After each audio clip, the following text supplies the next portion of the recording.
At this point, permit me to call the first female Vice Chancellor, our own 13th Vice Chancellor of the University of Lagos, to come and welcome us, Professor Olashade Ogushola, FAS ON. Please keep clapping until this wonderful woman comes here. She is blazing the trail for the rest of us women, and we now know that indeed it is doable by every woman.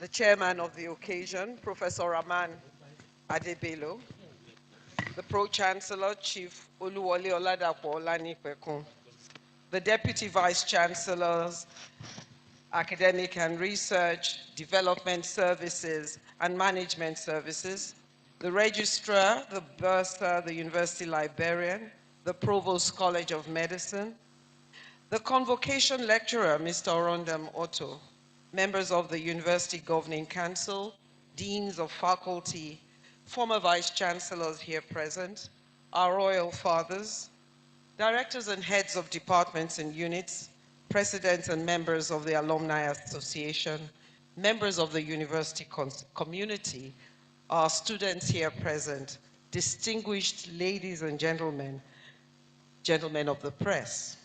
It gives me great pleasure to welcome you on behalf of the staff and students of the university to the 56th Convocation Lecture of the university.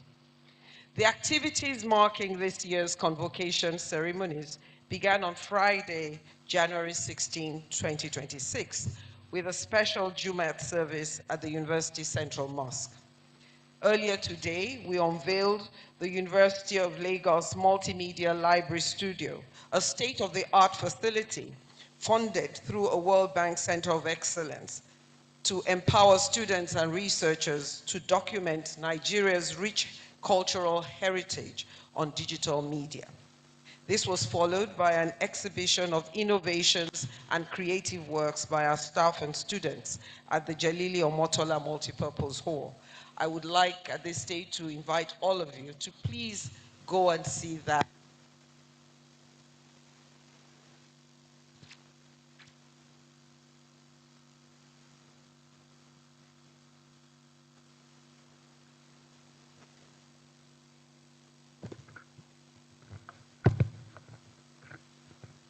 Today's convocation lecture, titled Maximizing Nigeria's Demographic Dividend Through Urgent Education Reform for Global Competitiveness in the 21st Century, will be delivered by Mr. Orondam Otto, a Nigerian social entrepreneur,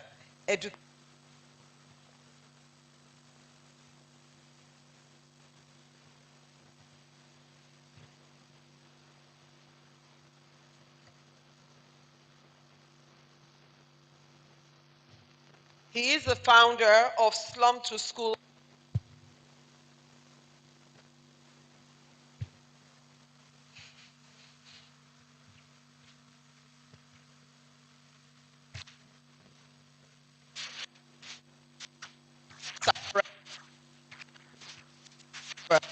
The Lagos State Employment Trust Fund. He is also a two-time winner of the Future Awards Africa and a member of the Harvard Kennedy School Alumni Board.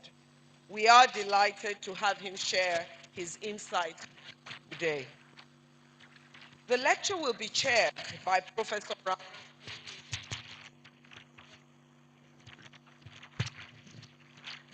the 11th Vice Chancellor of the University of Lagos and President of the Nigeria Academy of Engineering, who will bring his wealth of experience to bear on highlighting and summarizing the key points of the lecture. Africa is a continent of 1.4 billion people, most of whom are young. Nigeria, with a population of 226 million, has a large and growing youth population, with about 70% under the age of 30, and the median age 18.1 years. This large youth group must be educated to actualize their massive potential as a workforce and consumer base that is crucial for economic growth and for shaping our future. At the university level and other tertiary institutions, we require a pipeline of students who have been well taught at primary and secondary school levels. We need to catch them young. Education stands as the fulcrum for developing essential life skills that empower our youth for better employment, higher earnings, and for poverty reduction, while also fostering innovation, economic growth, and a more informed and cohesive society. Therefore, government must have a policy focus that is intentional towards creating access to education at scale, recognizing emerging trends that offer quality and impactful learning experience. Without urgent and strategic education reform, a youthful population such as ours can become a burden rather than an asset. In the 21st century, global competitiveness depends on how well nations educate, skill, and empower their people. Education today is not just a social service, it is a strategic investment in national development and global competitiveness. We live in an era defined by rapid innovation and constant change in how education is accessed and delivered. We can no longer rely solely on traditional methods of teaching, learning, and research. There is an urgent need for more intentional engagement. In Nigeria, with our huge youthful population, we must rethink our education sector from bottom up. Our current models will not serve us well. We need to educate at scale. In 2023, 86% of Nigerians in the workforce did not have a post-secondary qualification. So how do we upskill at scale? How do we reach the unreached? How do we better prepare our youth so they contribute to and shape the future? That is the why of the choice of today's lecturer. He is already working in this space to create access for many that are disenfranchised by the present system. It is why we invited him to share his perspectives and stimulate us to reimagine our strategies to educate Nigeria and harness the potential of our youthful population. Distinguished ladies and gentlemen, I firmly believe that tapping into the potential of Nigeria's demography, in the words of Kofi Annan, the former Secretary General of the United Nations, he said, knowledge is power, information is liberating. Education is the premise of progress in every society, in every family. Today's convocation lecture, which will be informative and educative, should move us closer to curating impactful reforms in the education sector that will truly turn the potential of our youthful population into significant dividends for national development. I ask you, therefore, to sit back, listen attentively with open minds, and I believe we will all leave here, if not changed, but certainly provoked to rethink our perspectives on education. Thank you very much for your attention, and I wish us all a thought-provoking lecture.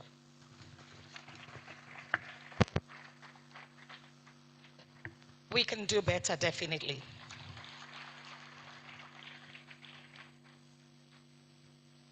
Chairing this convocation lecture is the former 11th Vice Chancellor of our university and the current Pro-Chancellor of Taishola University of Education. A man who loves education himself. He has also instituted the Professor Rahman Bello Endowment Fund for the best PhD thesis. He actually said that from this year, 2026, which will be the 7th edition, the star prize will be doubled. Distinguished ladies, thank you. Distinguished ladies and gentlemen, join me to welcome to this podium Professor Raman Ade Bello, our 11th Vice Chancellor, University of Lagos.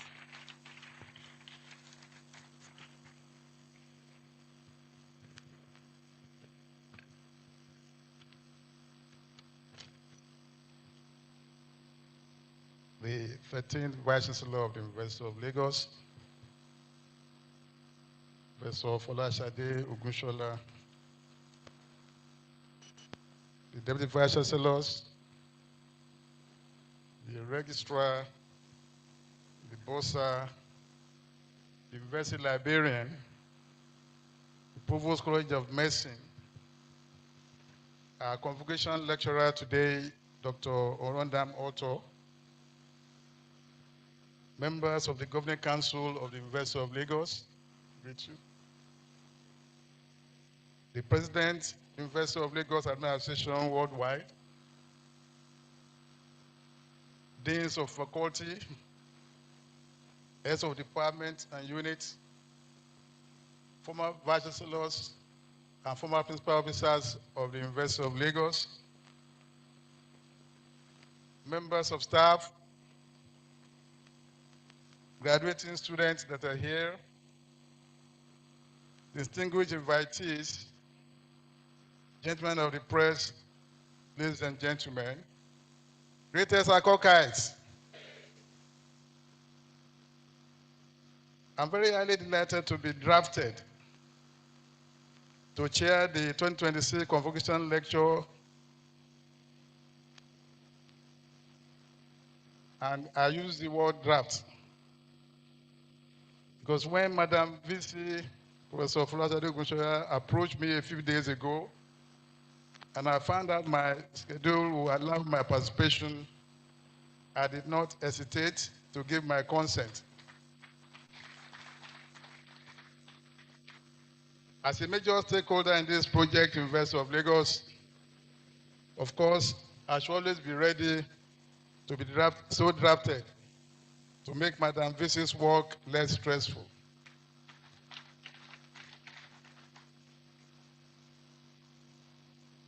Before we go into the business of the day, I'd like to draw our attention to Madam VC's intention in this administration and how she has used the convocation lectures to address and buttress our intentions and actions in our tenure.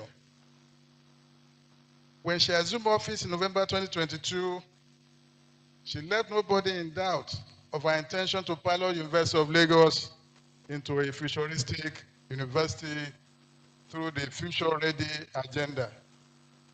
And we all remember that. A few months later, at the first convocation lecture in our tenure, the 2023 convocation lecture was delivered by Mr. Fola Adeola and was titled, Finding the Boundaries of the Possible, Venturing Beyond. He critically analyzed the Future Ready agenda, examining the various components and laying the foundation for what should be done pragmatically by Madam VC. In 2024, Professor Toyin Falola talked on decolonizing African higher education for transnational development, asking Madam VC to go beyond the norm to create an independent African trajectory with distinct and unique structural, curricular, and pedagogical creations. And this she has been pursuing. In 2025, Dr. Tayo Adeloju followed with the discourse on the universities as hubs for development and wealth creation. This consolidated the university's leading roles in wealth creation efforts and opened the other areas hitherto neglected or not emphasized. I believe when we talk about entrepreneurship and wealth creation in universities in Nigeria, no other university can contest with University of Lagos. Congratulations, Madam Lisa.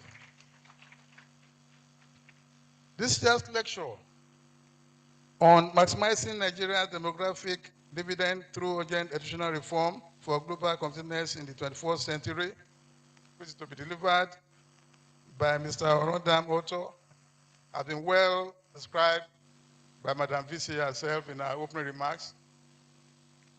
I believe that this is going to complement the previous ones because it's going to be looking at and paying emphasis on major inputs and outputs of the university system. We'll be looking at, as Madam Visi put it, the students, the youthful demography of Nigeria, and how to use them, how to bring them up, how they will come in to be educated. I'm sure that's what we're going to be talking about. So our input in the university system is the students. So we are going to be looking at the kind of students we are going to be having to have to train. And then the output is what will be able to compete with the global, in the global stand. So we process them through our own system in the university. And so I want to wait and hear what you want to talk about, those coming into the system and those which were expected to be produced to meet the global standards. I think that is what we are aiming for today. And this will be the ones that will attest to the fact whether Madam VC's future ready agenda will have been achieved by the end of our tenure. So today's lecture is quite critical in Madam VC's agenda, and we should all be ears, listen attentively to ensure that we pick all the salient things that he will recommend to ensure that these are well taken. We should now be all ears to listen to Mr. Otto's prescription for Madam VC in our quest for preparing University of Lagos for the future. Thank you for listening, and I hand over to Mr. Otto for his assignment. Thank you.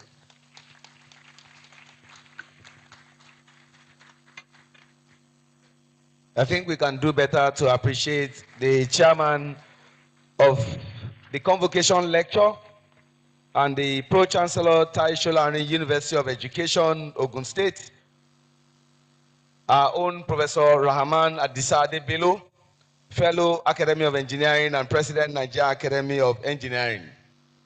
For those who don't know, Professor Rahman Adebelo, the 11th Vice Chancellor, appointed on the 11th day of the 11th month, sat on the 11th floor, left office on the 11th day of the 11th month. A round of applause for him.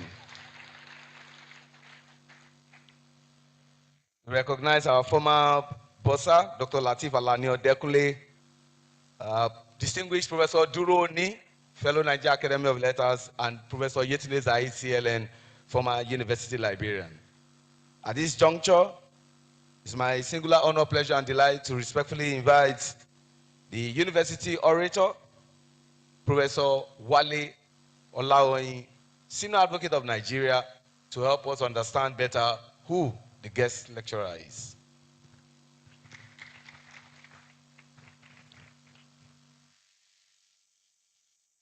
The chairman of the occasion, Madam Vice Chancellor, distinguished ladies and gentlemen, it is my honor to present the citation of our convocation lecturer, Mr. Orodam Otto.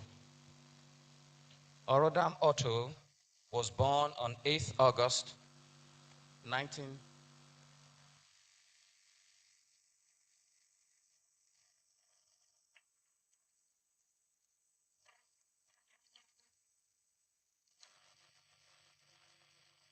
Orodam Otto was born on 8th August 1987 in Ahmadu Bello University Teaching Hospital, Zaria, Kaduna, and hails from Elelemwo town in Port Harcourt, Rivers State, Nigeria.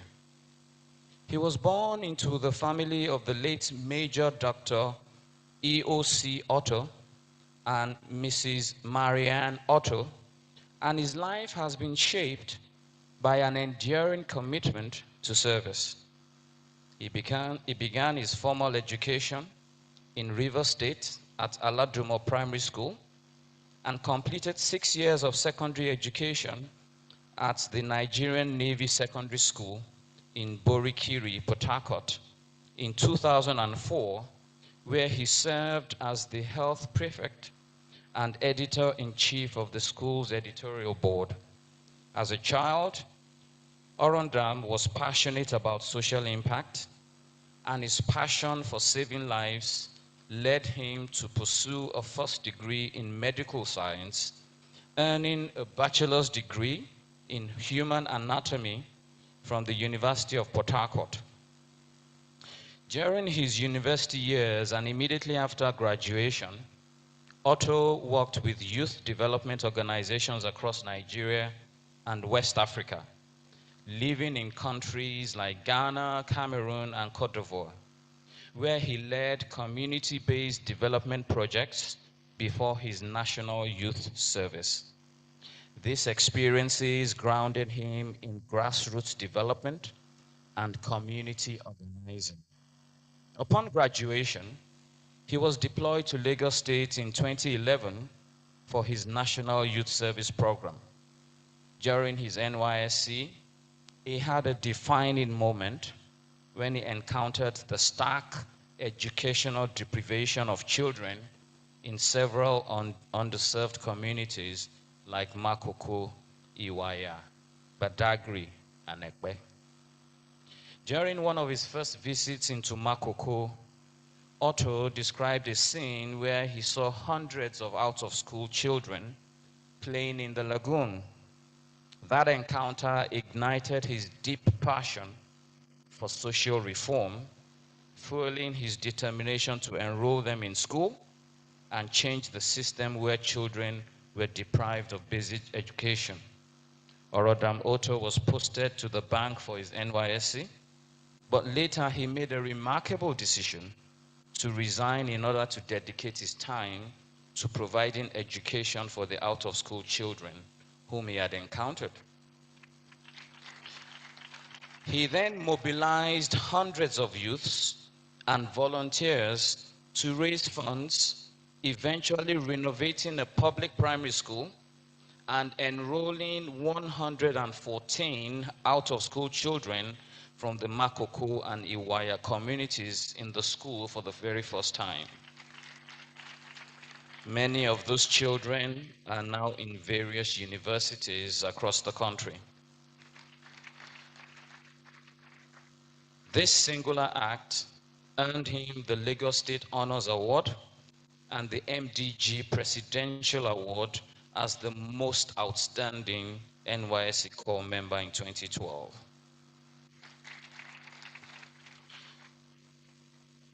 In 2012, he founded Slum to School Africa as a Pan-African volunteer-driven non-profit organization dedicated to ending the education crisis in Africa.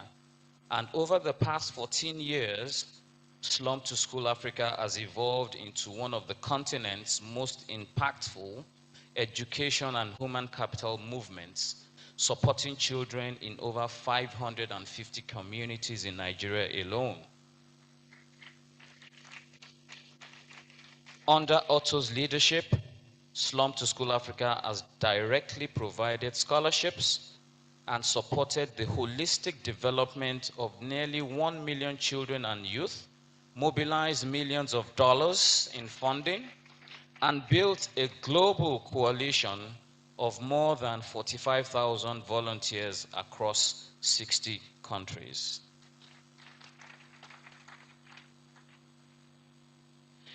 Internationally recognized for innovation, Otto led the creation of Africa's first virtual learning classroom during the COVID-19 pandemic, enabling thousands of underserved children to access real-time education when schools were shut. What began as a pilot program for 1,000 learners was scaled in partnership with UNICEF to reach over 500,000 children across northern Nigeria, earning major global recognitions like the African Union Education Innovation Prize, the Prudential Zenith Impact Grant Award, and the HP Digital Equity Accelerator Award. He further redefined education innovation with the launch of the Slum to School Green Academy, a purpose-built, eco-friendly school powered fully by solar energy, built with bamboo architecture, rainwater harvesting, and biodigesters that convert waste into clean cooking gas. A project that has won the BioMerio Endowment Fund Award. Otto's academic formation is strengthened by advanced postgraduate and executive studies. He completed executive education in business leadership and board governance at Henley Business School, UK, studied development finance in Africa at Stellenbosch Business School, South Africa, and civic leadership and development at Portland State University, USA. He earned a distinction in social entrepreneurship at the UN-mandated University for Peace, Costa Rica, where his social enterprise plan ranked top in his class, and he completed a certification program from the Massachusetts Institute of Technology in Global Poverty, Development Economics, and International Development. Orodam holds a master's degree in public administration from the Harvard Kennedy School of Government, where he was an Edward Mason Fellow and specialized in public policy, education transformation, human capital development, and institutional reform. In recognition of his leadership and service at Harvard University, he was awarded the prestigious Lucius N. Littauer Fellowship Award and the Eric Yanka Prize for Service. He also served as co-chair of the African Caucus and earned a certificate in management and leadership from the Harvard Center for Public Leadership. He is a two-time winner of the Future Awards Africa and a recipient of the Nigerian Leadership Awards by NLI and the Nigerian CSR Awards by SERA. He was named in 2020 among the 100 most influential people of African descent by the United Nations Decade for Peoples of African Descent for his contributions to education in Africa. He is an alumnus of the Mandela Washington Fellowship, where he chaired the West and Central African Regional Advisory Board. Otto is a member of the Center for International Development, a member of the Nigerian Institute of Directors, and he serves on several boards, including AfriTeach, the ILMI Children's Fund, the Harvard Kennedy School Black Alumni Association, and the Harvard Kennedy School Alumni Board. Driven by a belief in Nigeria's boundless potential, Otto envisaged a Nigeria where her youth are globally competitive and empowered as creators of knowledge, shapers of narratives, and architects of national transformation. His work is not just about education, it is about liberation, building the systems and institutions that enable Africa's youth to lead its future.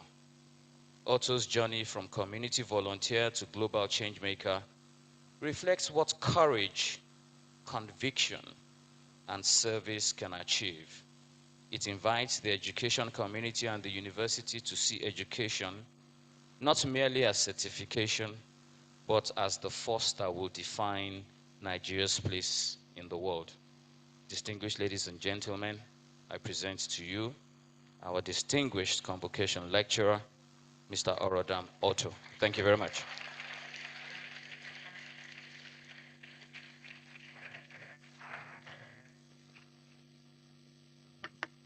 Thank you.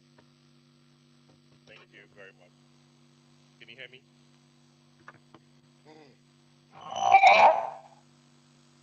Pressure is pressure. Thank you very much.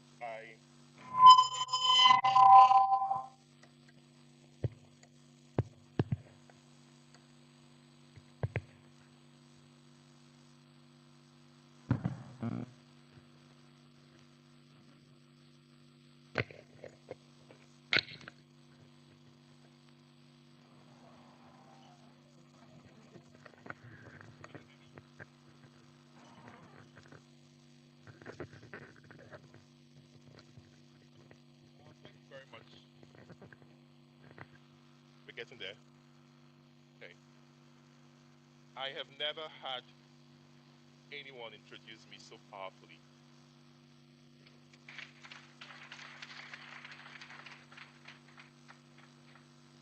It's a great honor to be here. And like I said, the pressure is pressuring. With such an introduction, I really hope I can live up to the expectations that have been set. Thank you very much. The Honorable Minister of Education, the Pro Chancellor and Chairman of Council,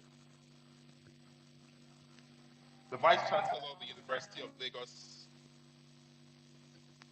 Professor Bolashade Bunshola, the Pro Chancellor and Chairman of Council, Chief Wale Olanipekun, Chairman of the Convocation Lecture, Professor Raman Adisabello, who is the former 11th President of the University of Lagos, the Deputy Vice Chancellor of Academics, Professor Bolanle Obo, the Deputy Vice Chancellor for Development Services, Professor Folusho Lesi, Deputy Vice Chancellor for Management Services, Professor Muyiwa Balaye, members of the Senate and Management team. We also have the Provost of the College of Medicine, Professor Ademola, the Registrar, the Bossa, several distinguished academic and professional colleagues here present, captains of industry, distinguished guests. My mom all the way from his purpose. Deliver his first convocation lecture. Thank you, Mom, for being here.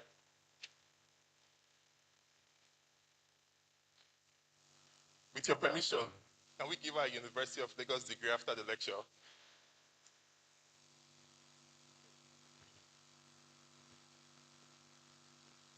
I also have several friends who are here.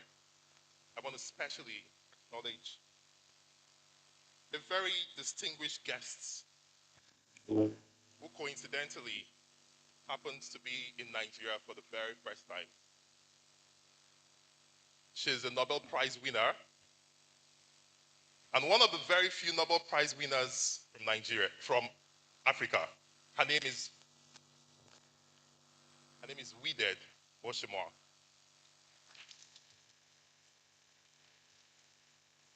Wided was my classmate at the Kennedy School, the Harvard Kennedy School, and she won the 2015 Nobel Peace Prize. Please put your hands together for her.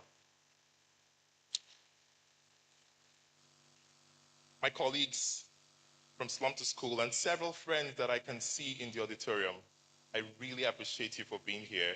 Thank you very much. Thank you. Members of the press, graduating students of the University of Lagos, students of the University of Lagos, gentlemen and ladies. But my salutation would not be complete if I don't greet Nigerian students the way you are usually greeted. I might not leave the gates today. So greatest Nigerian students, greatest of the greatest UNILAG students, greatest Bobo, greatest Akokites. I should have run for student union president. Did I do that very well? I tried. But before I begin, I want to acknowledge something that is deeply personal and very painful. When my citation was read, something stood out. A community where my social impact work started in 2011. And for the past 3 weeks, we have had some of the most difficult moments.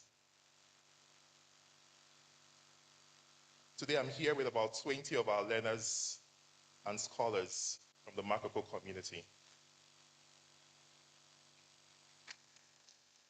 These are children that we have worked with over the past 14 years.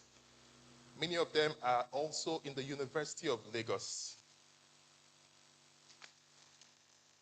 I actually want to recognize Habibat, who is here.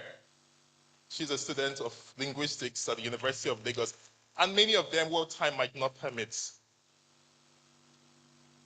they are living proof that when hope is protected, futures can be transformed.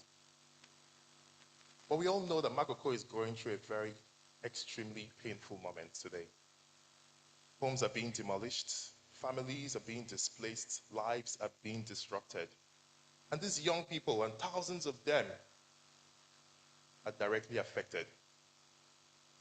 All of them sitting over there have had their homes demolished. We support over 2,000 children directly in our scholarship program. And schools resumed last Monday, yet over 90% of them could not come to school.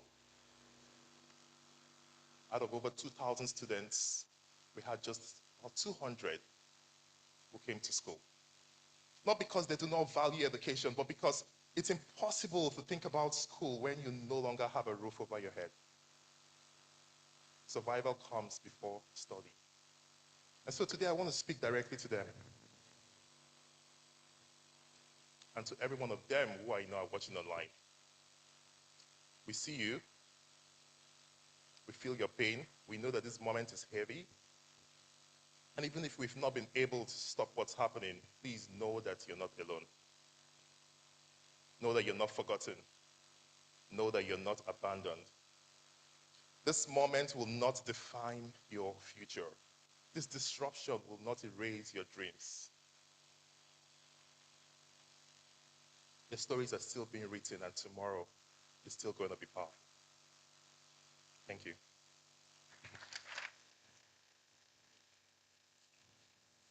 So let's get into the lecture. But before I continue, I would like that we please permit me to show you a short video,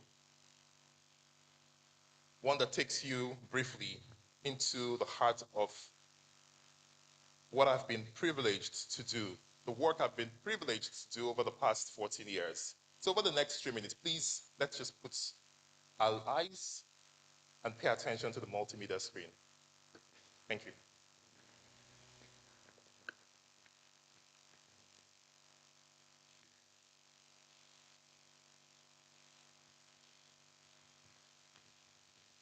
Can we have the video, please?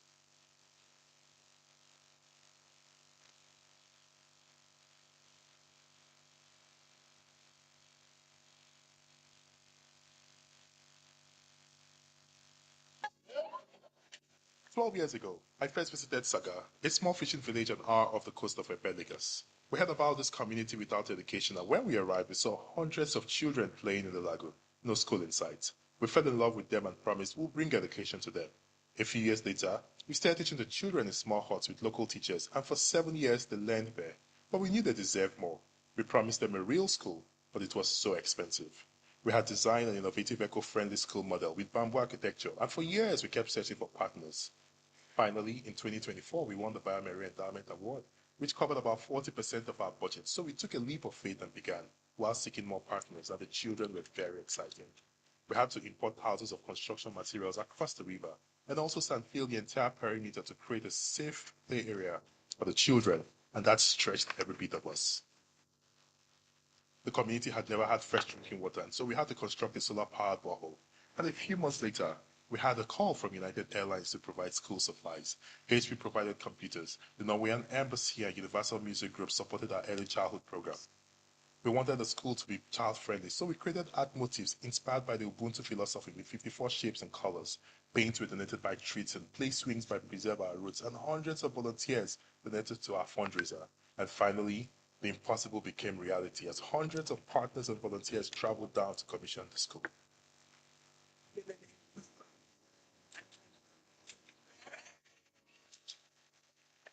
This September, 250 children from 7 riverine communities, some as young as 3, others as old as 14, arrived for their very first day of school. For many, it was the first time they had stepped into a classroom, and watching the joy on their faces and the hope in their eyes brought many of us to tears. But beyond the celebration, the Slum to School Green Academy is truly innovative. It runs on 90 solar panels that provide uninterrupted power day and night. Rainwater is harvested and purified for drinking. Waste is converted to biogas for cooking. 4 furnished apartments house teachers from the city, so they can now live and teach within the community. A digital lab with HP computers equip the students with technology as they explore the immersive world of virtual reality. Outdoor classrooms, community gardens, biodiversity areas teach the children about nature, while several sporting activities and mental health spaces help the children learn, play, and heal.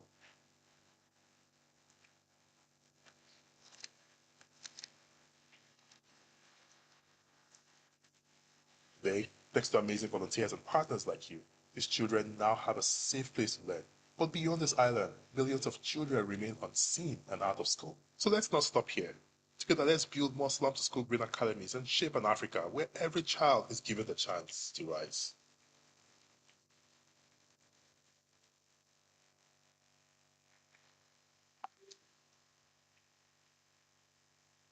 Thank you. Thank you. Convocations are not just ceremonies.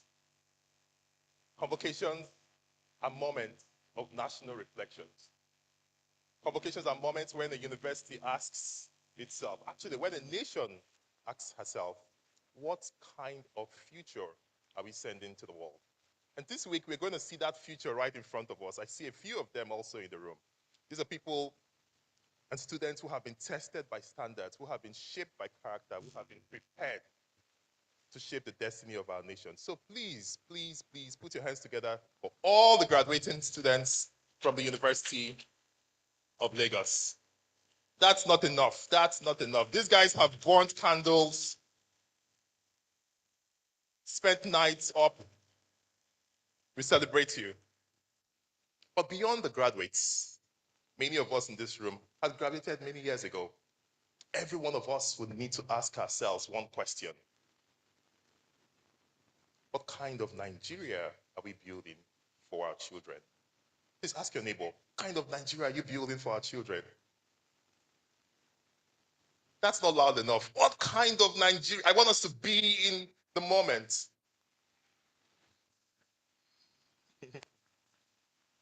Today's topic is not a future conversation.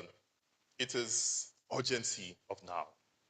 The topic says maximizing Nigeria's demographic dividend through urgent education reform for global competitiveness in the 21st century. That's a mouthful, right? But in simple terms, what it's saying is how can we ensure that every Nigerian is empowered with the best quality of education so they can thrive and compete globally. So let's quickly deconstruct the topic and dive deeply into the lecture. The first thing we're going to do today will be unpacking what Nigeria's demographic dividend underscores. We're also going to interrogate Nigeria's present education system and the urgent reform that it needs. And then we will paint a picture of a competitive Nigeria of the 21st century. How many of you would like to see what the competitive Nigeria of the 21st century would look like? In Nigeria in 2050, in Nigeria of 2075. So we'll attempt to paint that picture. I never liked definitions in school, but I'm going to try to begin with a few definitions. So if you have your pen and papers, please, let's take note of this. The first word that you see stands out in that title or that topic is what? Demographic dividend. So what is demographic dividend? Economists will define it as a period where the country's working age population is larger than its dependent population. A period when the country's working age population is larger than its dependent population. This then creates what we could say is an opportunity for accelerated growth. But it only happens when the country's people or the country's youths are educated, healthy, and productively employed. Let's imagine a family of 10.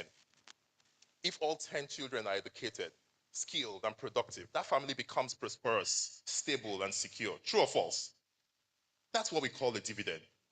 But if that same family, the children are uneducated, unemployed, dependent, unhealthy, that same family becomes what? A liability. True or false?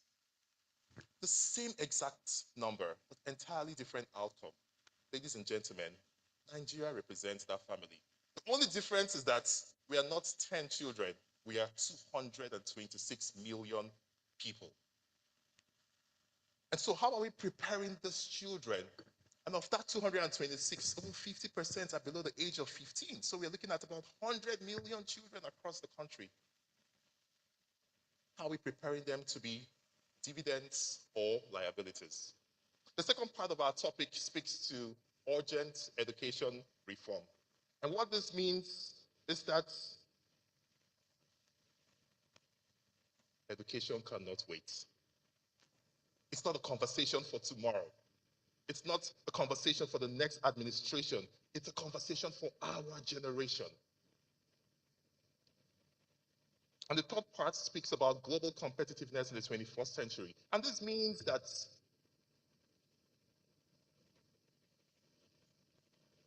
we're no longer educating children to survive locally, but to compete globally.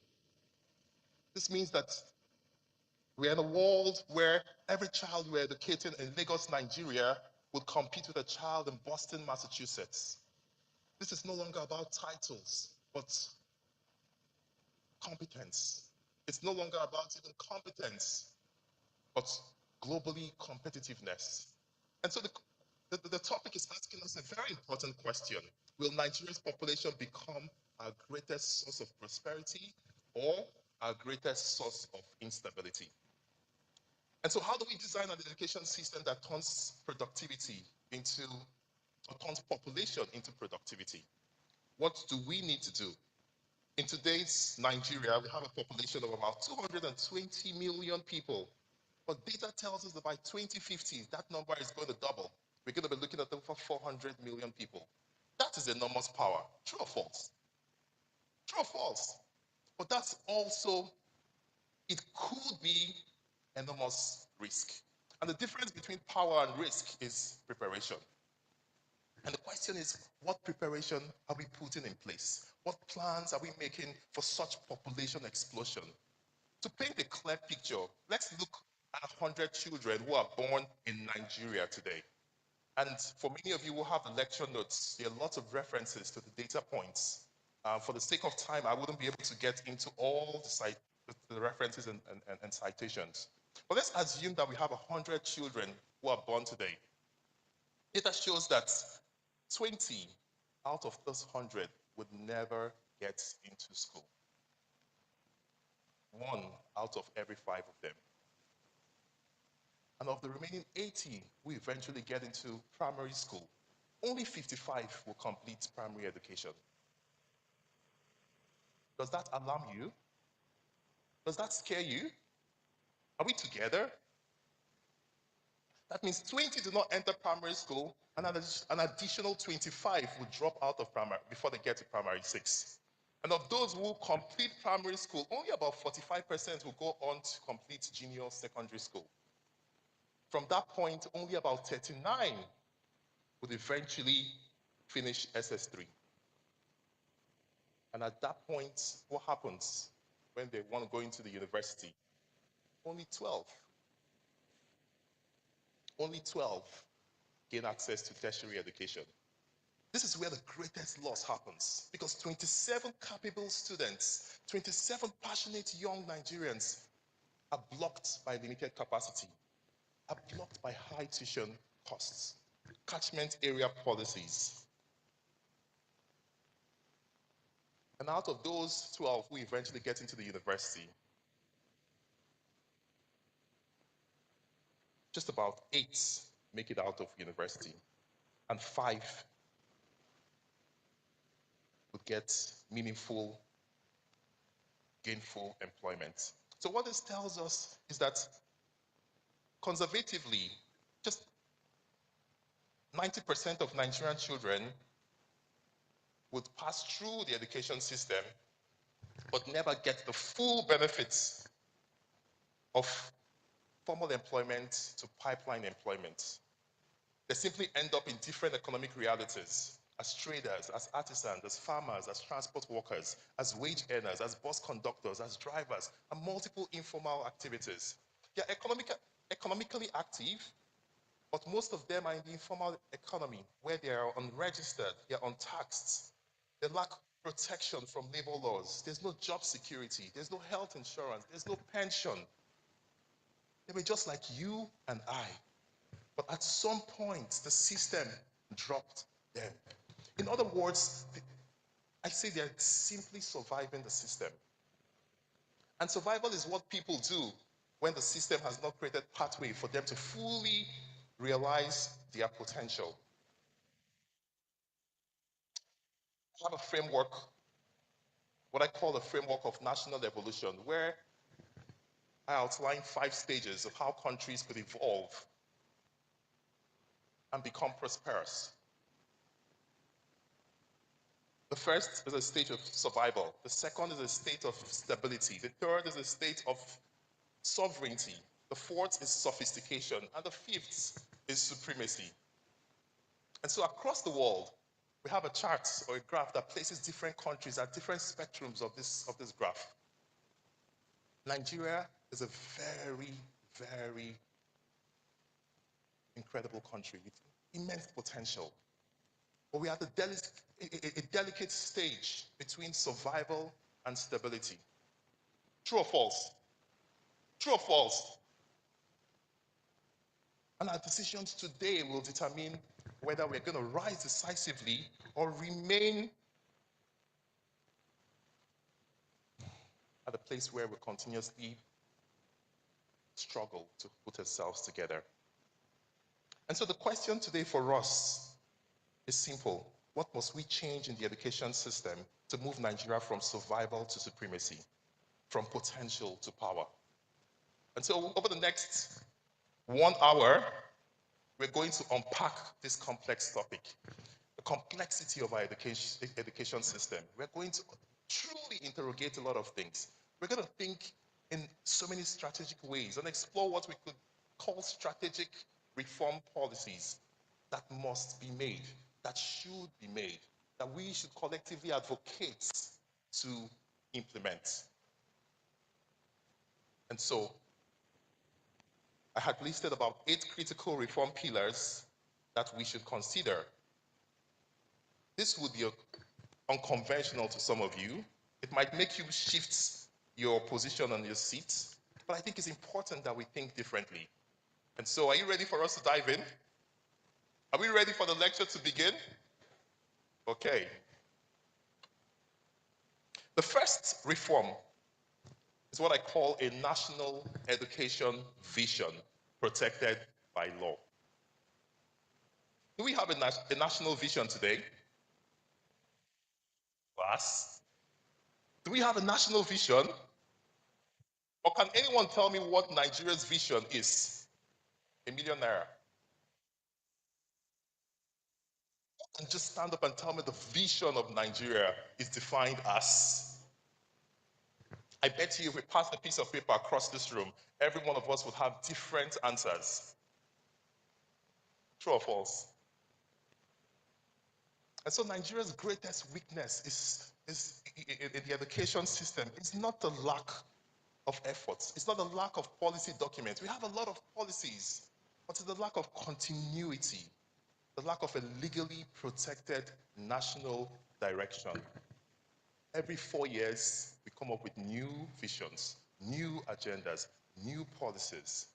And so while we plan for education between 4 to 8 years, political cycles, education itself unfolds over generations. Every new administration, like we know, over the past 20 or 30 years, introduces new frameworks, new policies, and many times they override the previous ones, only for the next administration to come in and do the exact same thing.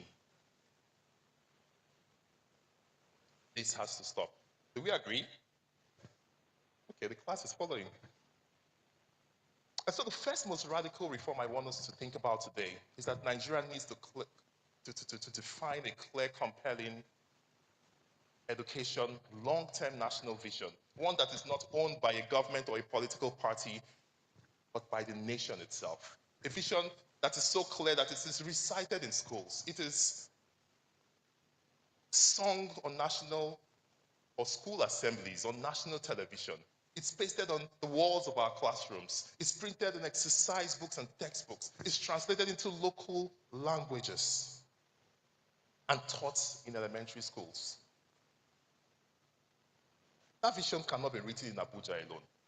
It must be born of a national consensus by traditional councils, by religious leaders, by educators, by professors, by labor union. We all must come together to decide what this vision should be. Collectively, we must agree on a fundamental question. What kind of Nigeria do we want to produce in 50 years? And what kind of education will deliver that Nigeria? The vision must also be encoded into law, anchored by what we could call the Education Vision Act, and given constitutional protection so that it cannot be altered by the next political cycle. And to put this in context, I did a little work for us, because this might just sound motivational, right? But I want to paint a picture of what this vision could be, right? And so I had defined an education vision, and let's write it down together. The vision states that we want to raise generations of Nigerians who think clearly, who act ethically, who build boldly, rooted in African identity, committed to national transformation, and capable of competing and leading anywhere in the world. Can we say that together? I thought you were writing. To raise generations of Nigerians who think clearly, act ethically, and build boldly, rooted in African identity, committed to national transformation, and capable of competing anywhere in the world. And what I also did was use a framework of 7 C's to unpack and analyze this vision statement. The first is continuity, to raise generations of Nigerians long term. Who said long term? I need to give prizes in this class. Long term thinking beyond political circles. The second is cognition. Who think clearly. We're looking at developing literacy, numeracy, emotional intelligence skills, reasoning, critical thinking. The third is character. Who act ethically. Who act ethically, civic responsibility, integrity, patriotism. The fourth is competence. Who build boldly. We're talking about skills, the ability to build Nigeria.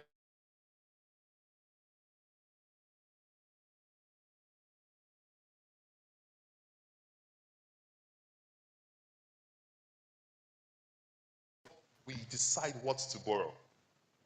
The sixth is commitment, committed to national transformation, national service, responsibility. And the seventh is competitiveness, capable of competing and leading anywhere in the world, meeting global standards without dependencies. So you see that this could be a vision statement that guides the framework of all we do, all we teach, all we are. A clear vision changes everything. It aligns with curriculum, it aligns with teacher training, with funding, with data systems, with accountability systems. A clear vision tells every child, whether in a rural village, in an urban slum, in the city, that the country, their country, has a plan for them. So the first reform is clear.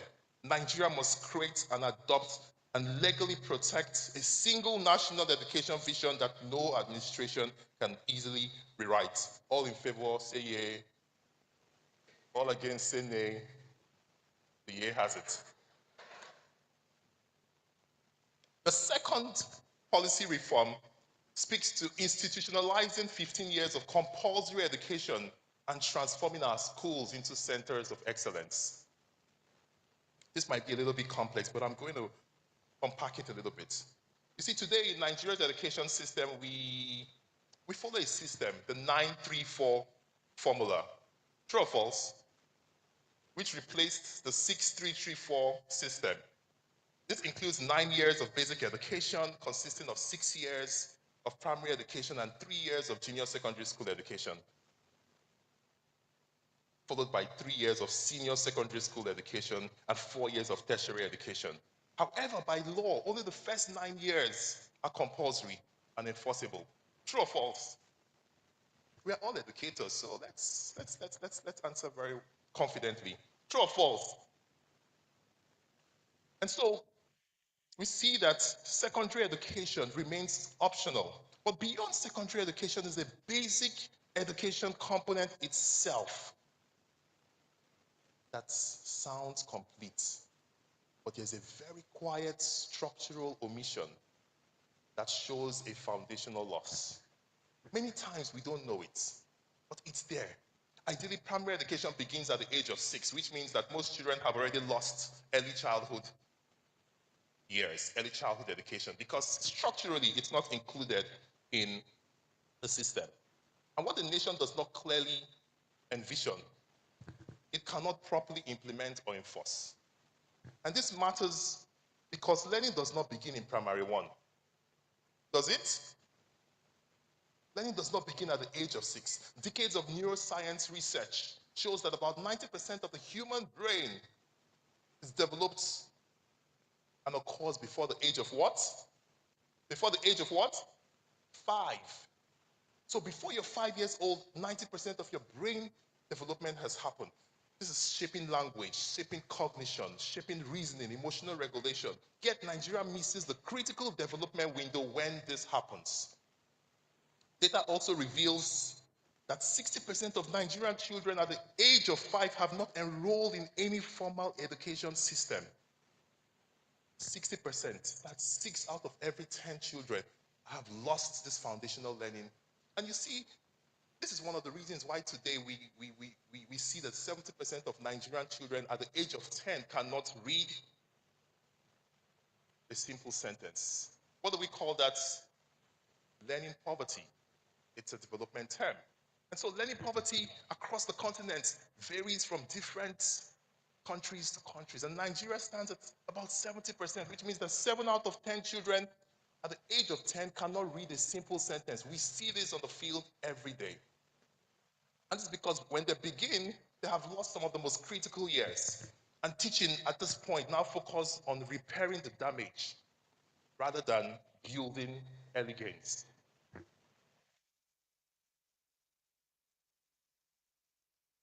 In 2022, UNESCO, along with several government and development partners in Uzbekistan, adopted what was called the Tashkent Declaration for Early Childhood Care and Development. And I was honored, truly, to be part of the design of that declaration. I also was honored to deliver a keynote address at that summit in Uzbekistan.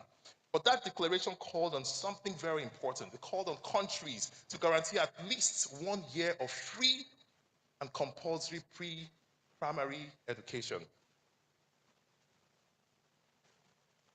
Yet, across several sub-Saharan countries, and even in Nigeria, implementation is still very uneven and remains very slow. One thing we need to know is that every country that is successful globally, every country that is globally competitive as well, understood one thing: education and early education truly matters. France and Hungary, for example, made pre-primary education compulsory from the age of 3, achieving near 100% enrollment, actually about 95%. We also have countries like Singapore, Norway, Finland, and Japan that have near universal early childhood participation. And therefore, the second most important reform is adopting 15 years of compulsory and free education through what we could call a 3-12-4 education system. 3 years of early childhood education to build brain development, language, values, and social foundations. 9 years of primary and junior secondary school education that guarantees literacy and numeracy, critical thinking, talent discovery, and character development. 3 years of senior secondary education that develops skills, specialization, and real-world capabilities. This should be compulsory, enforceable, tracked by data, measured, fully funded, and it needs to be free. And at the end of secondary school education, every young Nigerian should possess one market-relevant skill that makes them economically viable. We also would have 4 years of tertiary education, which exists to produce experts, innovators, and leaders, focusing on deep specialization, advanced research, knowledge creation, solving national problems. All of you who would be graduating this year from the university, what national problem are you solving? Are you trying to solve national problems, or are you looking for national employment? How are universities preparing us to be national problem solvers? We also have the Child Rights Act that needs to move from intention to full enforcement. There's no justification for millions of Nigerian children to be out of school. There's no justification for millions of Nigerian children to be hawking on the streets, to be trapped in domestic labor. We have girls who are forced into early marriages, mothers at the age of 15. It's important to understand that the girl child deserves equal right and protection as much as the boy child. And so our schools should become excellence centers, or centers of excellence, centers of dignity, centers and hubs of innovation, inspiration, not just symbols of neglect. We move across our public primary schools across the country. Many of them are centers of neglect. We need to move them to become centers of excellence. And we can do this through a public-private partnership, nationwide school adoption framework, which we have developed and can speak to in another platform. And so if we enforce 15 years of basic education in excellent schools, one thing will be certain, that our children will be on the right track to becoming globally competitiveness. Our children will become globally competitive because we invested in them. So do we agree that we need 15 years of compulsory education? Great. We're going to move to the third point, or the third reform, which is very important. Repositioning teaching as Nigeria's most elite profession. We've talked about vision, we've talked about infrastructure. We're going to speak about curricula, but before we do that, I think it's important that we ask ourselves, who is teaching the Nigerian child? Who stands in front of a 6-year-old child helping them to pronounce their first vowel? Who helps them shape their confidence before their competence? Who sparks curiosity in front of them? And who inspires them to believe in themselves and in Nigeria? It's who? Who does that? The teacher. Today, colleges of education and faculties of education are often treated as occupying the lowest rungs of our tertiary education system. True or false? Admissions into colleges of education is the lowest for any tertiary institution. Actually, you need to score about 100 over 400 in JAM to get admitted into colleges of education.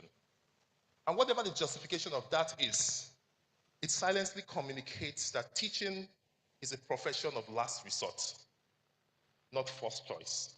And that needs to change. Many teachers, especially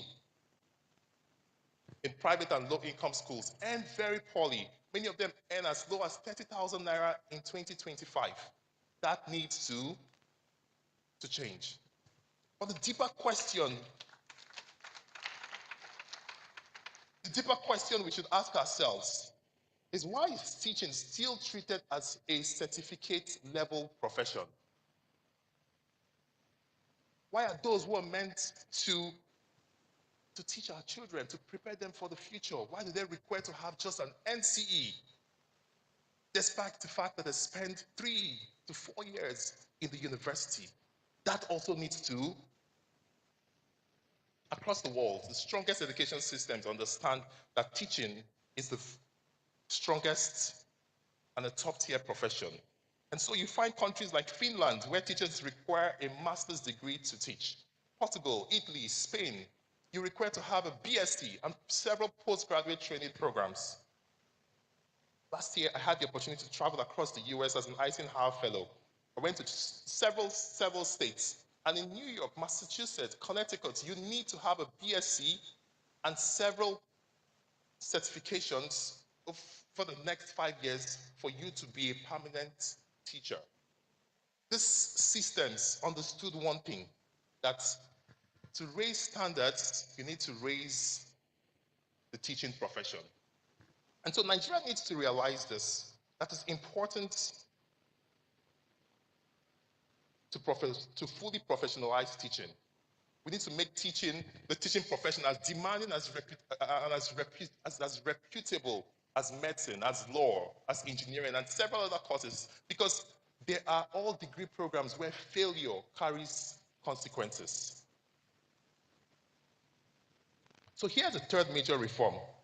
We should consider repositioning teaching as Nigeria's most elite profession. Do you agree with that?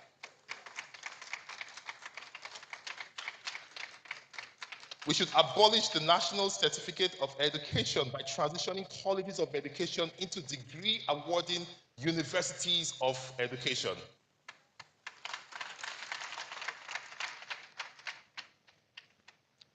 Also awarding bachelor's degrees and no longer national certificates. And also raise the standard for entry. It should not be for those who score the least, but for those who score the most. We need to raise the reputation of teaching. And there's several policies or several strategies that we could do to achieve that. And I'm going to run to the fourth policy, which is equalization of universities, polytechnics, and TVET institutions. In Nigeria today, we know our universities are widely perceived as the highest aspiration. Right or wrong? And polytechnics, colleges of education, and vocational pathways are often wrongly treated as the second or the third or the last option. But globally, the difference between universities and technical institutions is functionality and not hierarchy. Universities focus on theory, on research, on knowledge creation. Polytechnics and TVET institutions focus on application, on production, and on real-world skills. And so the most important parts of our world, or in most parts of our world, all these various learning institutions are degree awarding. They're respected. They are economically valuable because they understand that everyone brings the same value into the marketplace. Nigeria remains one of the only countries, or one of the few countries, where inequality between academic and technical institutions is still largely reinforced. The type of institutions a student can attend will determine how far they will go in life. Right or wrong? Universities are placed at the top, while polytechnics and colleges of education are structurally limited by several ceilings, qualification ceilings, unequal funding ceilings, civil service promotion ceilings. This anomaly is rooted in a or a colonial era structure that we never fully modernized after independence. Several countries have abolished that and have moved beyond that. Right? The United Kingdom abolished this in 1992 through what was called the Further and Higher Education Act, that converted several polytechnics into universities. A few of them that you might know, right? We have the likes of the Polytechnic of Central London, which became the University of Westminster. We had the Polytechnic of Manchester that became the Metropolitan University. We had Thames Polytechnic that became the University of West England, right? We also had Oxford Polytechnic, which became the famous Oxford Brookes University. These were all polytechnics, but they have been modernized, and there's several other options. The same thing happened across Germany, Finland, Netherlands. And so why do we still operate this system where graduates are technically limited to face legal, social, and professional limitations because there's school in a particular? And so firstly, Nigeria must reform the legal framework that distinguishes universities, polytechnics, and colleges of education. We need to transit them to become universities of applied sciences.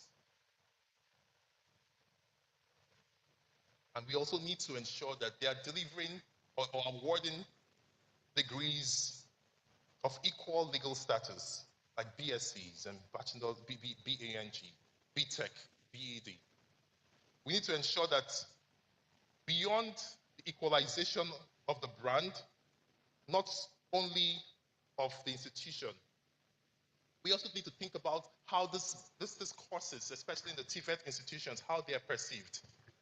Today, when you hear that someone in a TVET institution or in some polytechnic or in some vocational training institution is learning GSM repair, what do you think? What comes to your mind? That that person is probably going to walk on the roadside. True or false? And so we need to think of how to modernize some of the rebrand and modernize some of these professions. A GSM repair could be a digital system engineer, the same course, right or wrong? Someone studying plumbing could be a hydraulic system technologist, right or wrong? Hairdressing, makeup, lash tech, nail tech, they could become beauty therapists and aesthetic caregivers, true or false?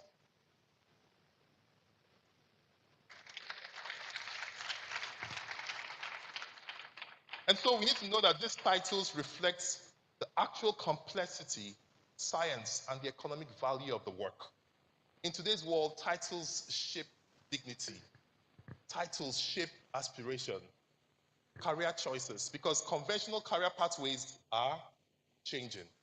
So do we agree that we need to equalize our TVET institutions, our universities, and our polytechnics and our colleges of education? Do we agree? Those in favor say yay. Those against nay. The yay have it. The fifth policy, and we're going to run through the next four, is very important. And I want you to sit back because this affects all of us. It is standardizing and decolonizing our national curriculum. When we complain that Nigerian children are not learning, the bigger question we should ask ourselves is, what are they really learning? What are we really teaching them? What are we teaching them to value? What are we teaching them to aspire to? Because curriculum is never neutral. It's the greatest form of indoctrination, right? It shapes your identity. It shapes your perception. It sets ambition. It defines belonging long before a child can articulate them. So from the earliest years, Nigerian children are immersed in songs, in rhymes, in stories that ground their identity in meanings that are elsewhere. I remember when I was young, we all remember the songs we sang. London Bridge is falling down. London Bridge is falling down. Who is the fair lady? So long before Nigerian children can locate the Niger Bridge or the Third Mainland Bridge, they've already learned about the falling London Bridge. It's not accidental. It reflects a historical pattern, cultural dominance that has shaped our early learning contents. There are many of these songs. Pussycat, Pussycat, where are you going? I'm going to see the London for what? Medicine for what? Are you coughing? Cough, let me see you. So we learned about the Queen of England long before we learned about the Queen Moremi of Ife. We learned about the Queen of England long before Queen Amina of Zaria, where I was born. But I never knew about her until my university. Over time, these rhymes shape our identity, they shape our imagination, they center our reality on distant cultures. And we begin to fantasize. You tell me, I'm going to London to see the Queen. London for what? London for medicine. When I need medicine, I know where to go. But beyond the rhymes, we also had a lot of fairy tale stories like Snow White and the Seven Dwarfs, Cinderella, Rapunzel, Sleeping Beauty. We all know them. These stories dominated our early childhood learning, and they quietly shaped our ideas of beauty, how beauty should look. They shaped our ideas of power, where power resides in castles. They made us fantasize over distant cultures, over both local identities. Not that these stories are harmful alone, it's when they dominate what our children are learning every day. They gradually shift our imagination away from local agency and root aspirations away. This is one that is so uncomfortable because I believe it will open our minds. In Yoruba language, the word Eshu is commonly used to mean what? To mean what? The devil. In Igbo language, it's called what? Ekwensu. But you see that in Yoruba cosmology, Eshu was not evil at all. It was a messenger between human and the divine. Eshu was never a symbol of evil. He was a sacred messenger and moral force that bridged humans and the divine. He was a guardian angel of truth, of integrity, of conscience. Without Eshu,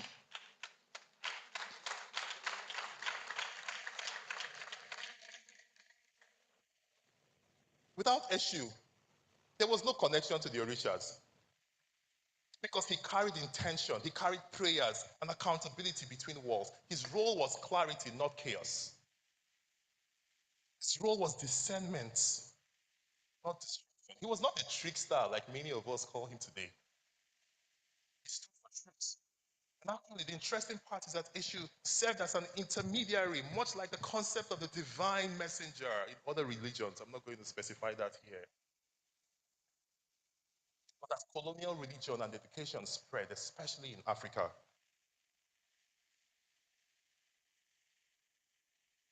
our African spiritualities, our African symbols, our African gods were filtered through foreign lenses that could not hold their depth. Our history became rewritten. Our culture became replaced. Issue became simplified, misunderstood, and eventually demonized, reduced into the image of the devil. This is not, and it was not a religious error. It was a cultural colonization. Today, if you say Eshuniye, it means that that person is what? That's one of the most interesting examples of how colonial education reshaped indigenous systems. It shows how our curriculum, our language, and our culture were reprogrammed to become fear and made us fear what once guided us. And so today, our children are learning narratives where their heroic figures are demonized. We're taught to gradually condemn their symbols. And when you condemn things that are meant to guide you, you gradually condemn yourself. It's not just issue, there's several other examples. In Greek cosmology, Zeus is a god that was celebrated, right? The king of gods, the god of justice. But in Igbo language or Igbo cosmology, we also have Amadioha, who represents the same power of truth and justice, but is feared as a dangerous spirit. Thor is glorified. We see him in video games, in Mortal Kombat. He's a heroic god of thunder. But in Yoruba, Shango is also a king, the god of what? Ogun. Ogun, right? Ogun on the street, you know what people say. I'm not going to say that here. But he's also been demonized. This is how imagination becomes subtly colonized. So it's important that we focus on how we realized all of this.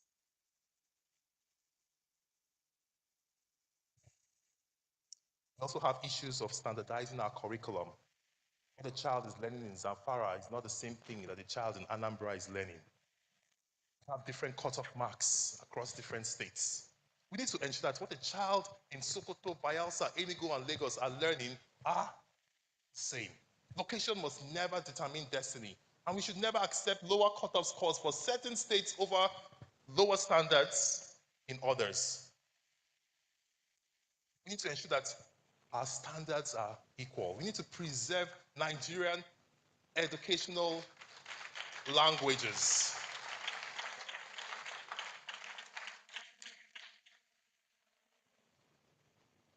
Because languages carry our identity, our memory, our cultural heritage.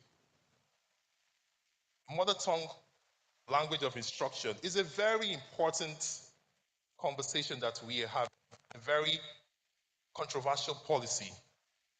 We need to understand that with over 500 languages in Nigeria, implementing an exclusive mother tongue language of instruction nationwide is structurally unworkable. It will require hundreds of parallel curricula, hundreds of different textbooks in different languages, assessments, teacher training systems.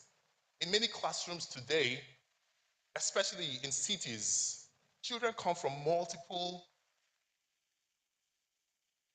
ethnic groups, multiple language barriers, making it impossible to choose one mother tongue. And so it's important that we prioritize teaching our languages. But to create a standard, we need to harmonize the language of instruction. The world is fast changing. And so one of the most important policies here is that our mother tongue should be preserved and taught as subjects, while English remains the language of instruction.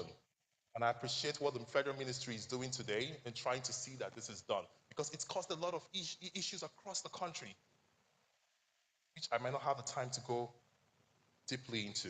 The second, we must define a legally binding national learning outcome framework that specifies that every child must master certain basic skills at the age of 5, at the age of 10, at the age of 15, and benchmark that across the country, which no state can dilute. And thirdly, we need to decolonize our stories by funding massively and promoting the creation of Nigerian African fairy tales, African storybooks, animations, and learning materials that are centered on our local heroes, on our local history and our culture, ensuring that our children are grounded in their identity. And finally, we need to teach and train our teachers to be ambassadors for our culture, integrating them into cultural identity, into African history, into local narratives and everyday teaching. All in favor, say yay. The yeas have it. The sixth and very important is skillization. Reengineering education around skills is one very important policy that should begin from day one. For decades, we have designed an education system that rewards memorization, rewards examinations, rewards certifications, and postpones the real skill acquisition until it's very late. And so children spend the most of their formative years learning how to memorize, proving what they can recall, not what they can do. And by the time they graduate, many are academically qualified, but economically stranded. And so as a serious nation, we must not wait until adulthood to teach productivity. Skills must be embedded from the very beginning of schooling, not treated as an optional add-on or a vocational fallback. It must be embedded in our curriculum. Every child at the age of 10 should have at least, or should have been exposed to at least two important structured age-appropriate skill areas. At the age of 18, every graduate should have at least, or should leave secondary school with at least 3 to 5 very important market relevant skills, actually income generating skills. These skills should not just be basic, they should be globally competitive. Digital literacy, artificial intelligence, basic coding, creative production. I was opportune to be in China last year visiting a number of public schools. And in September, they passed a policy that began teaching artificial intelligence in their primary schools. We're still dealing with learning poverty, basic literacy, not even digital literacy, while some countries are focused on artificial intelligence literacy. And so it's important for us to ask ourselves very important questions. At Slum to School Africa, we knew that this was very important, and we knew that children at the age of 6, 7, 8, 9, 10 were not too young to discover skills, discover their talents. And so we designed what we call the 7 pillars of learning, which were 7 very critical areas that were not just subjects, but pathways for identity, for potential talent discovery. And this model, with adaptation, can be scaled nationally. Those 7 pillars included literary arts and public speaking, STEM and innovation, arts, creativity and craft, sports and athletics, music and performing arts, home and lifestyle skills, environmental sustainability. And by engaging children across the 7 pillars, we began to see early patterns. Children who would light up during robotics, another child who thrives in storytelling, another one who leads naturally on the football field. We started identifying children at the age of 7, 8, and 9 who just had interesting areas, and when you spread them out, the 7 areas, you find them finding where they had their strengths.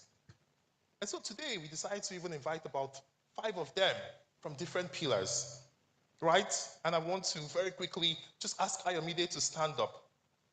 An 11-year-old boy. Many of you would have watched his video. Many of you would have watched his video over the last couple of months.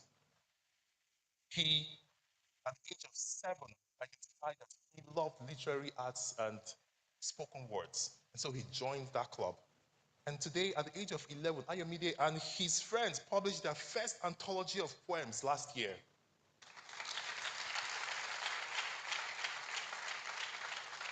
In November, Ayomide gave the keynote address at the Multina Teacher of the Year Award at Echo Hotel. I encourage every one of you to go and watch the video. It's littered all over the internet. He's a celebrity. We also have another young girl called Clarice. And Clarice, at the age of 6, loved sports, loved running, loved playing. She could very speak, she could communicate so well. But on the field, everyone is going to be scared. And 2 years ago, Clarice won the silver medal at the Lagos Kids Marathon. Last year, the Lagos Kids Soccer tournament that was hosted by Green Springs, she was the most valuable player and won a full scholarship. They come from Makoko.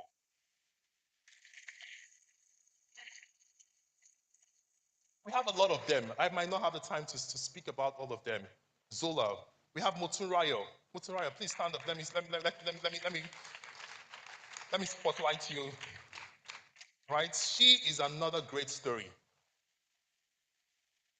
And throughout this program, I don't have the time to speak about her, but she's a very powerful story. Please, let's celebrate Motunrayo. In 2 seconds, right?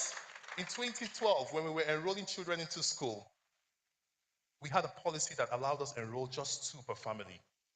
And so we took our first and our elder siblings, and she was not part of them. And so she did not get into school at that very early age. But watching her elder siblings go to school every day, she would cry. She would create lots of tantrums, and eventually she got enrolled into school. Rayo just graduated from SS3 as the best student in Wesley Girls Secondary School. Her love for digital education, STEM and innovation is second to none. Last year, she was privileged to be one of 3 girls who were given a fully funded exchange to the United States under the Pan-African Youth Fellowship Program. Moturaya just turned 18 years old, and she's from Makoko. So this is how children begin to identify their interests. Thank you very much. Please sit down. Let's put our hands together for them. There are many of them sitting over here. They build confidence in their strengths. They understand that success has many parts. By the time they reach adolescence, they are not lost. They're already aligned. They already know what they want to become. And so it's important to prioritize skill development from early years. The seventh, and we are almost there, is fully integrate data-driven governance in education. You see, one of the fundamental challenges we have today is that we don't know ourselves enough. True or false? We don't know ourselves enough. If we ask how many we are as a country, I'm sure we'll all give different numbers. Many times we use very weak, fragmented, and outdated data in policy making. And one of the very clear examples for this is that the last time we conducted a national population and housing census in Nigeria was in the year, oh, you guys are very, very, very smart. The year 2006, right? Following the previous one in the year 1991. And this means that we've gone nearly 2 decades without counting ourselves. This is very far from the global norm. Since 1992, Canada, Australia, Japan, South Korea, I could list several countries that have conducted at least 6 national censuses. 6. 1 in every 5 years. The United States, South Africa, Kenya, even Ghana have conducted at least 3. Nigeria has conducted how many? Said it. So it's important that we urgently, as a matter of national emergency, conduct a modern technology-enabled national census. But you see, even if we had the data, data is what? It's not enough. There are several bigger threatening challenges. Today in Nigeria, if we encounter a child on the streets of Unilag, if we encounter a child on the streets of Yaba, there's no unified platform that tells us who that child is. There's no platform that tells us their education history, their enrollment status, their learning level. And so we can't tell things like their date of birth. We can't trace their enrollment, their attendance in school, their dropouts risk, or even future possibilities. Many times that child is invisible to the system. We see a lot of children when they want to get into junior secondary school, that's when we are looking for their birth certificates, and they have to go to the local government. And so even census is not enough. Nigeria's deeper crisis is data fragmentation. Education data is scattered across multiple ministries and states. Enrollment does not match attendance. Attendance does not match outcomes. Learning outcomes do not match retention. Interventions are rarely measured. And so here is a policy recommendation that we need one unified, one real-time national education data system that follows every child from birth to graduation. Do we agree? Do we agree? This identification, this system needs to be grounded in data harmonization and protection. And I called it the National Education Identity Number, NEDIN. And I'll explain what this could be. You see, we create multiple numbers in Nigeria. Every one of us seated in this room would have an NIN, right? A BVN, right? a voter's ID, a driver's license, a health insurance number, LASRA number for those who are from Lagos, pension number, school ID, multiple numbers. But so we count our citizens repeatedly. Why can't we have a unified number that follows a child's education journey? A child can enter school today, like we said, drop out and relocate, and no one would know. Thousands of children have been displaced from neighboring communities around here in Makoko. I can tell you that we would never be able to identify many of them anymore because we don't have numbers to track them. We would say we already have a national identity number, but you understand that there's even a foundational weakness here because that is a foundational identity. The NIN is so powerful that it must be treated as a national security asset that requires the largest national protection. You see, when one number becomes the gateway to your banking system, to your healthcare, to your pension, to your education, civic life, whatever it is, weak protection becomes a national security risk. In many countries, like we know, social security number, it's highly protected. They are national assets. They are protected by strict laws. In Nigeria, our NINs are printed on passports. They are printed on slips. They're on ID cards. You can even sit on your phone and dial *346# and you will get it. So if your phone gets lost, someone can find it and access your national identification number. It's not protected. And so we need a specific number, like I said, called the National Education Identity Number, that becomes a lifelong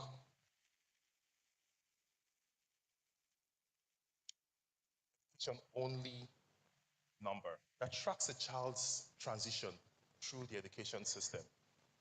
While the NIN would remain protected as our roots identity number, NEDIN becomes the education-facing reference, or what we could even call a token.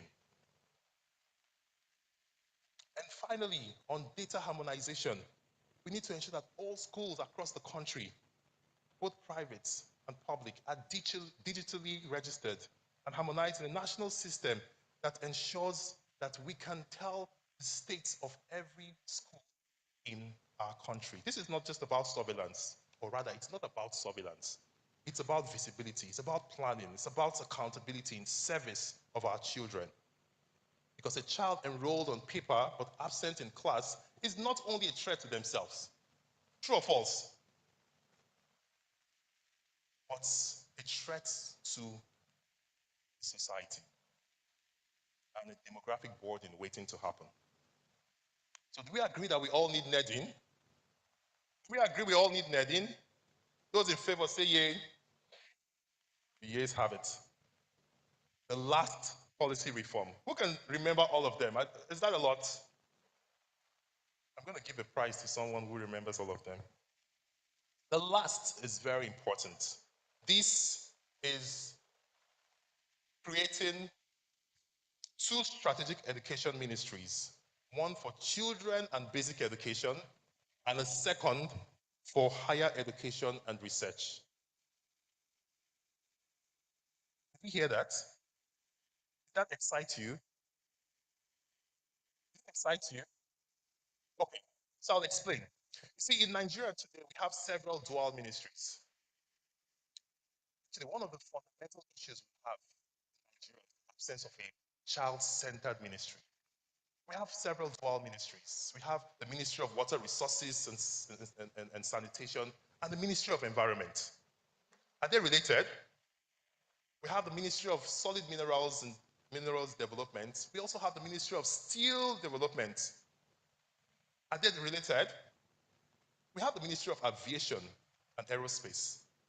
We also have the Ministry of Marine and Blue Economy. We also have the Ministry of Transportation. Are they related?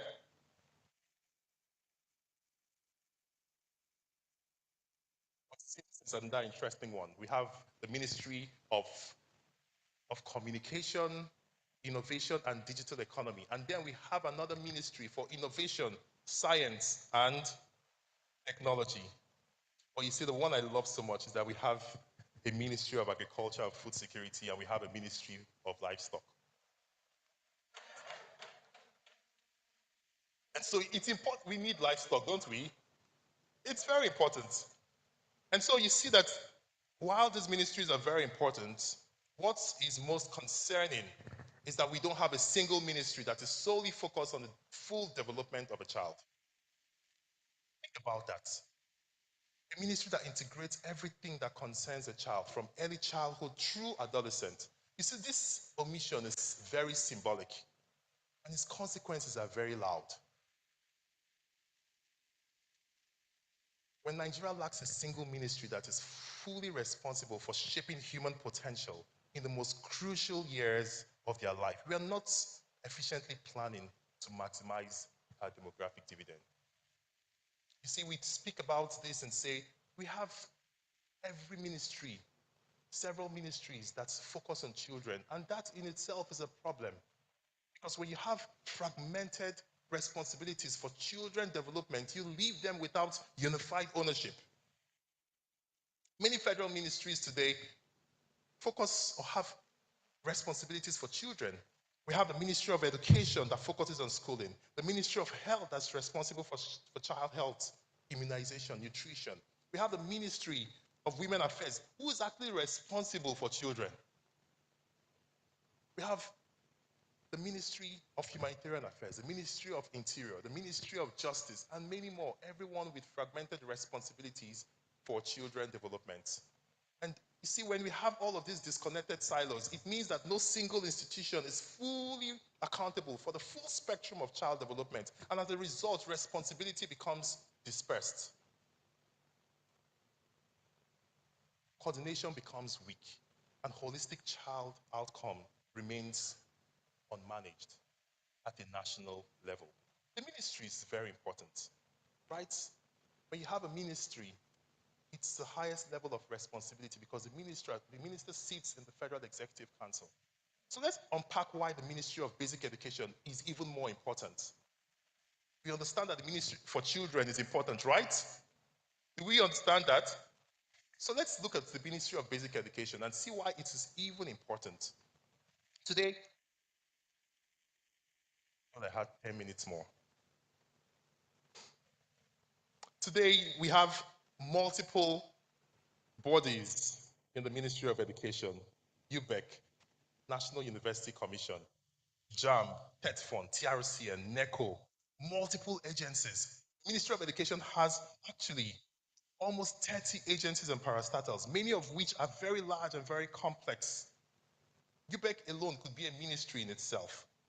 And no matter how passionate, there's no single minister, regardless of competence, who can fully manage the complexity and the scale at that level. Several countries have understood this and have created a Ministry of the Future, Ministry of Children, Ministry of Basic Education. And it's also important that as a nation, we understand that our greatest resources are not our mineral resources. They're not our natural resources. They are what? Human resources. And if we're really going to maximize that, we need to ensure that we prioritize our children. So do we agree that we need one ministry that focuses on children and basic education? Do we agree that we need a full ministry that focuses on higher education and research? The years have it. Please put your hands together for yourselves. And I'm going to wrap up by painting a picture of what Nigeria should look like in the 21st century. Now, imagine that we have a Nigeria where we have one clear vision for education, 15 years of compulsory basic education. The teaching profession becomes the most sought-after career. Our curriculum has been standardized and decolonized. Every child below the age of 10 has learned at least 2 skills, and at the age of 18, about 5 skills. Every child has the Nigeria Education Identity Number that is driven and tracked.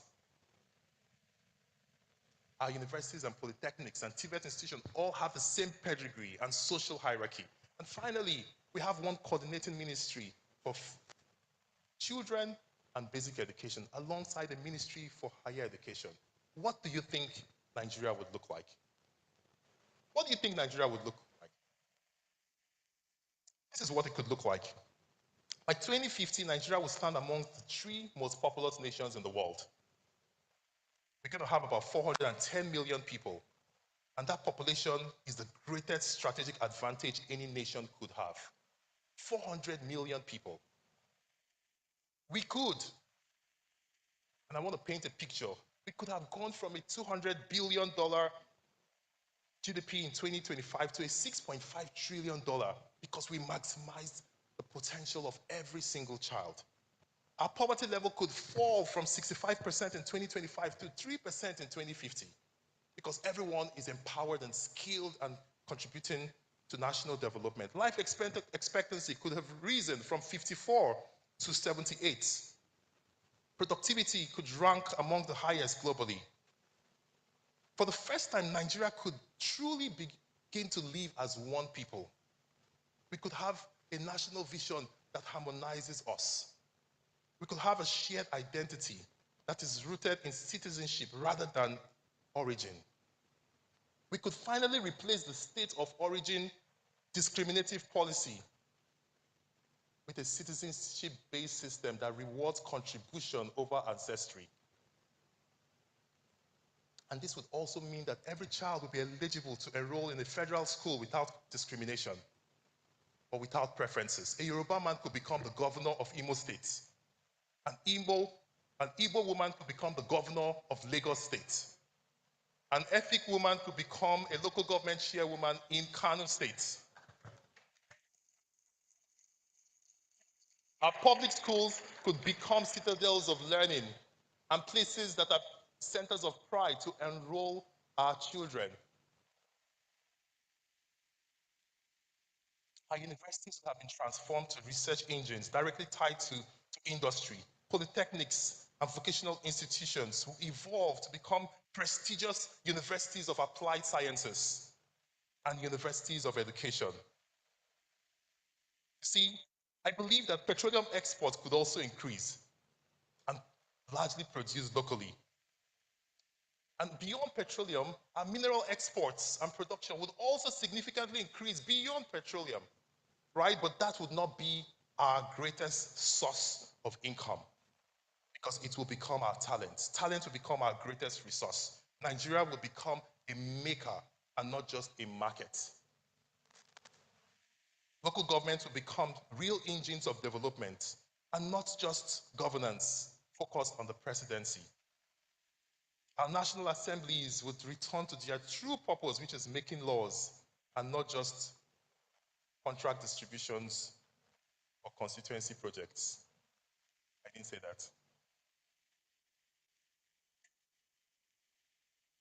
And so it's important for us to know, right, that if this happens, Nigeria, as a people, we would stop shrinking ourselves. We wouldn't get to a border or an immigration stop and panic. We would not soften our accent. Our excellence would no longer be considered as foreign. We would no longer japa for survival or validation. We would travel for contribution and global development. Our green passport will become global symbols of competence, of confidence, and of contribution. Our passport will have the potential to take us into 190 countries. We will become proud of our identity. Our universities will become centers of excellence. Lagos will be ranked, University of Lagos will be ranked at the same par with Harvard University, with Oxford University, as a top 10 university in the world. And when this happens, when a nation of 400 million people understands this, that we must become productive as a people, we will become globally respected. We would shape how Africa is seen. Actually, we would shape how the Black identity is perceived. For the first time in modern history, Black excellence will no longer be exceptional. It will be systemic. It will be commonplace. But this would only happen because our generation have decided that education is not just going to be treated as charity. It will be treated as our greatest national infrastructural project.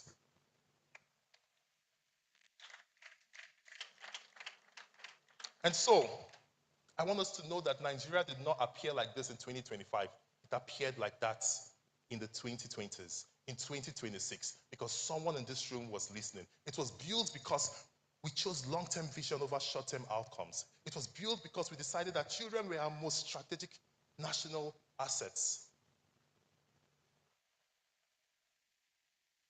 And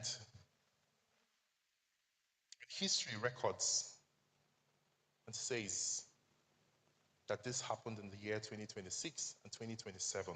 What will it say you had done? Did you have the courage to build this, or did you avoid the conversation? Did you stay back to build your nation, or did you look for an easy way and avoid the conversation?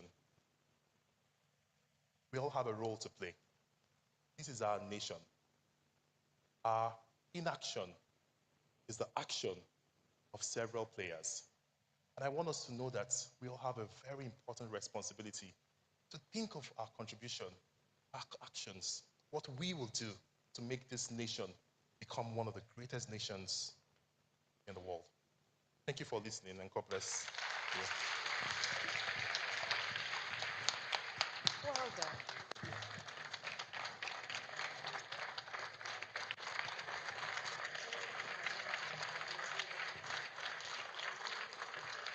Thank you very much.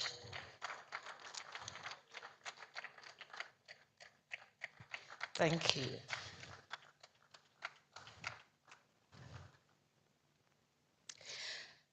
Distinguished ladies and gentlemen, please don't leave this room without taking a copy of this convocation lecture. This convocation lecture has made one truth clear, and you will agree with me, that the future belongs to individuals that are bold enough to turn ideas into impacts. And the guest lecturer had turned his ideas into visible impacts that we saw this afternoon. Please give him another round of applause. And I dare to say, under our 13th Vice Chancellor, our university is also bold enough, and we've been turning our ideas into impacts that have been visible to see. Please give our university a round of applause. At this point, permit me to call on the chairman to give us a brief summary. Chairman, sir, Professor Raman Adebelu, our former Vice Chancellor and the current Pro-Chancellor, Taisholari University of Education, sir.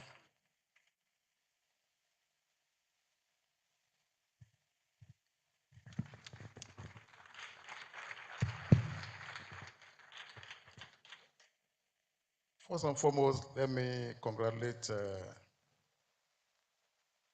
Mr. Otto for a very beautiful delivery, very thoughtful and very inciting. And Madam Otto, I congratulate you too for producing him for Nigeria. When I came earlier on, I was trying to tie what he would say to the vision of Madam VC. And I said, after all the initial 3 convocation lectures, this one will be looking at the inputs that will drive and beget our outputs for the future. If all he has prescribed today were implemented, the university system would be the very easiest to deal with. Because all the skills we have been picked right from the beginning, everything we have been there, and all we do is just give them the right orientation to be global citizens. Isn't it? Do you agree with me with that? So he has gone through 8 predictions or prescriptions that have been well thought of, that if implemented and in the right way as he has put it, definitely Nigeria will be a global power within a short time. But what are the challenges to this? Number one is a constitution. Because the constitution looks at the division in terms of who handles different levels of education. Primary education is handed over to local government. Secondary education is given to the state government. And tertiary education is given to the federal, where we have seen that that has been changing a little bit. States have been going in and doing some things in that sphere. So what we have is a complex situation that federal government, in fact, federal ministry of education has been a confusion. A confusion in the sense that while the federal level was supposed to be handling tertiary education by our current situation, go to federal ministry of education, depending on who is there as a minister. The emphasis could be on UBEC, the emphasis could be on secondary education, and not the tertiary education that they should even be facing. I had the personal experience, I will not bother to talk about that here. But the situation here is that he very quickly he talked about a vision, an education vision. He not only talked about it, he prescribed one, he developed one, which he believes takes care of all the aspects. The 7 C's or 9 C's, 7 C's that takes care of all the key things. So I think we need that vision. And I think this House was as part because he was the Speaker of the House and has taken a poll, and we all agree that it should be done. He prescribed also 15 years of compulsory education instead of 9. And I share that with him, I agree with him fully. Pre-education is essential. And in fact, we lose by not identifying and pulling that up into education system. We find that only those who are able to afford it send theirs to private preschool education. The general masses are left alone to wait until their children are 5 or 6. Those who are smart will get them near 5, but who are will wait until 6 before their children commence education. And as he said, they will have lost the cognitive years and will have lost quite a lot, and it will take them much longer to pick up in education, which is really quite so 15 years of compulsory education, he has prescribed that. He wants us to take teaching as the most elite profession in the country. There's no grain saying to that. Anybody should be able to really believe that. And we all passed that also as a vote. Because really, we all went through educationists. We were all brought up that way. And if you look at countries that are moving in the right direction, education has been given the right push in terms of professionalism. The countries in Europe that are being rated first, second, and third, all that, their teachers are probably the most paid, the best paid, and the best taken care of in all situations. Not university teachers, I'm talking about university teachers, I'm talking about primary school teachers and secondary school teachers. These are the key ones because that's where development comes up and that's where they are picked up. So we need to really look at that and be able to ensure that that is done. The one beautiful one that he brought up, which I really I've been an advocate of and I support, is the issue of accreditation of universities, polytechnics, and the TVET institutions. I've talked about it in some of my own presentation in the past.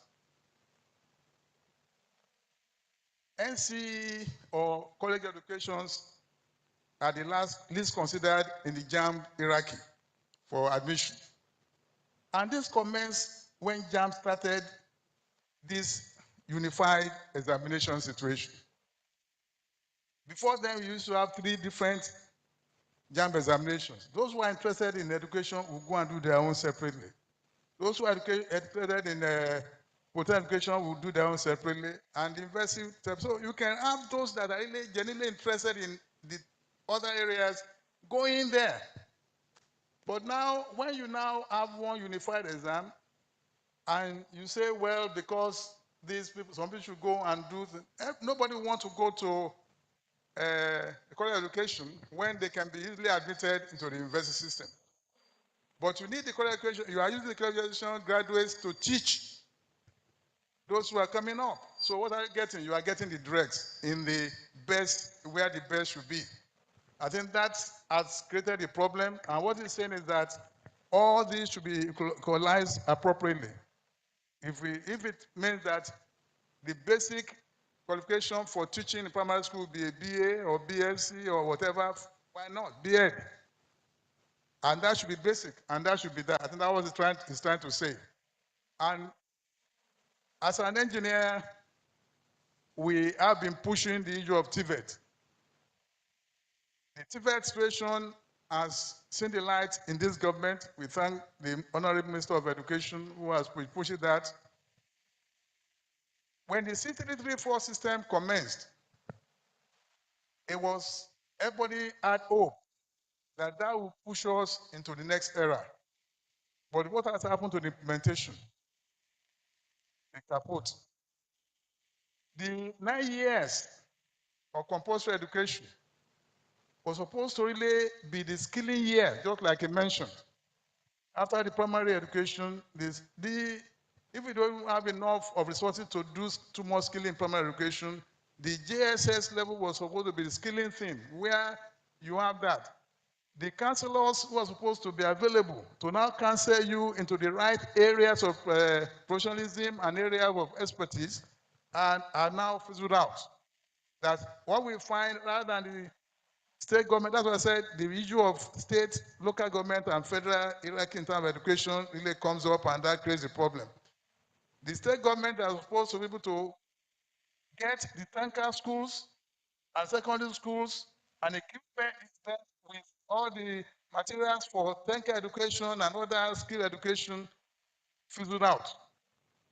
So all you do is you go from GSS 3, you just automatically go to SS1 up to 3, and most of them drop out. That's why you have that large number of rates of dropout, because they have not been processed through areas of competence that they have developed in their early and contemporary years. I think that's the right thing to do. So I agree with that, and we all agreed during the voice vote. I voted for it too myself. He proposed and suggests the colonization of the national curriculum. I can agree less on that. Well, if it's easy to do, I know it's not that easy, but it will take ages. It will take years to come up with that. But we need to start declassing ourselves and be able to do away with all those things that we came up during the current era that we have not really sent back. The issue of English being the basic thing and mother tongue being taught, but we lost quite a bit over this, but then I think his prescriptions are quite right in this. Skillization of education, I think I've mentioned that. If the skills are picked up at the early years, the better for the system, the better for the country, and therefore for the university system as well. Because when they come to the university, they already know what they want. They know what they want to do. And so all the way just go into the system, and then they get the best of what they can get, and then go out to be very qualified, competent global citizens. I think that's what he's saying, which I agree with fully. Yes. Data, we can't do anything without data. And they suggested another IN situation whatever. We have so many INs. If that will work and that will help, it has to be national in nature, and it has to be done, I think, it will help education.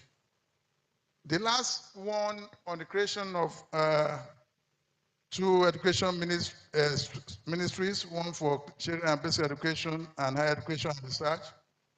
Well, if it will help, but I said, I will just one comment on the side. I said, yes, the federal government, by our constitution currently, by the way we operate, is to be able to drive higher education.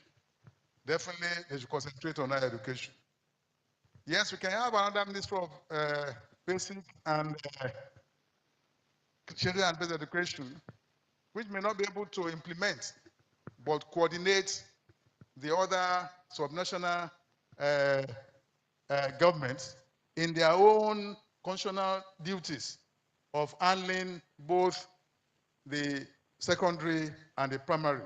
Secondary is for state government and primary is for local government. So a ministry can be there to coordinate the activities, but not they're implementing. But for implementation and everything for higher education, it is prerogative of the federal government, and that federal ministry of education will make it more distinct. And what we're saying about all the controls will be very much easier. And then the education, when you now have all the distinction between college education, polytechnic, and not being there, it's so easy for them to also to run and for things to work for tertiary education. So these are what he has done, what he has prescribed, and we have all agreed with him. And I do agree in principle.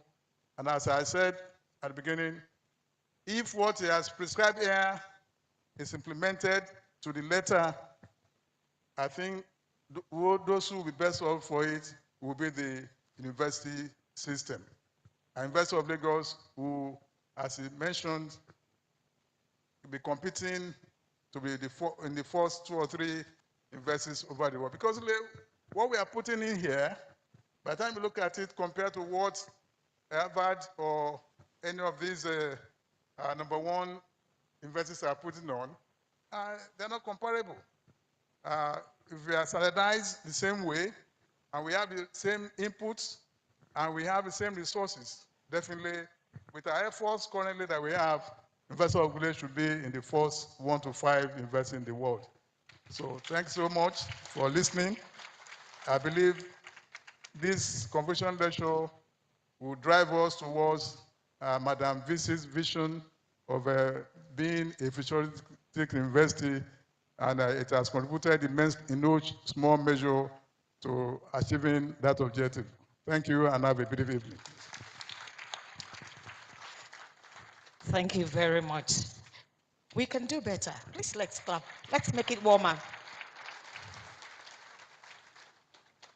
We're gradually coming to a close.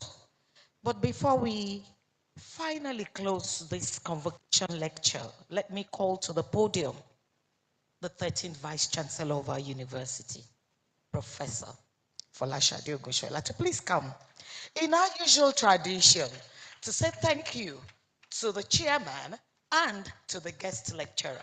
Please, ma'am.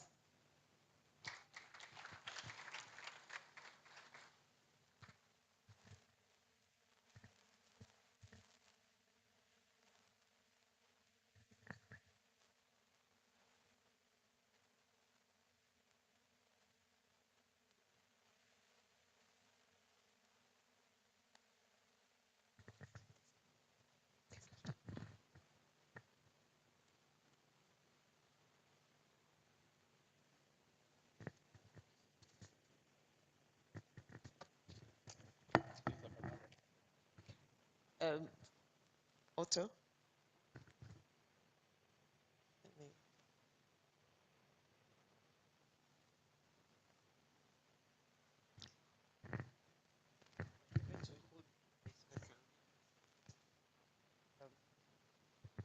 This, can you hold it? Yes. This picture is a gift from the University of Lagos, capturing the work that you do. The artist is Ebon Queenet, who is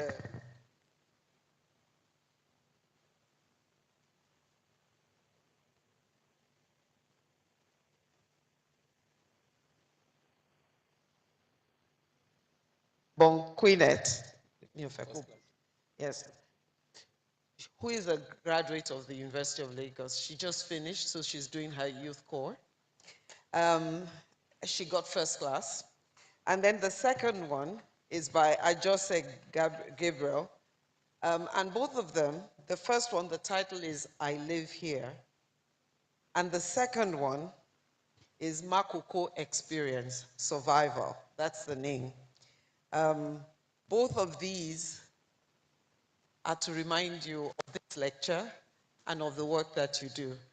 Congratulations and thank you. You really gave us a thought-provoking lecture.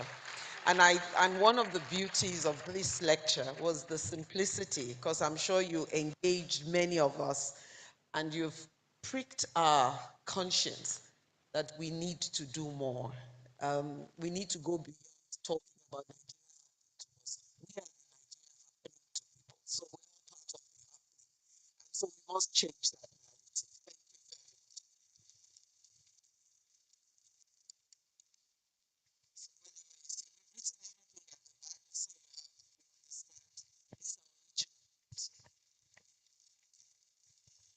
are originals.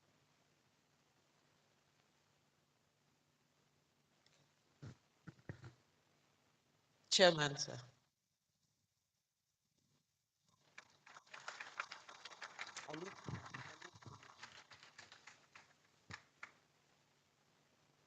It has become our tradition, actually, to give as gifts the works of our students. So this one, the top one is from Olufemi Murakinyo. It's called Our Tree, Our Space. And the second one is by Ifeoluwa Folakemi George. And it's called, what's that? Escape from the Middle East. They are all from the Department of Fine and Applied Arts Collection. Thank you very much.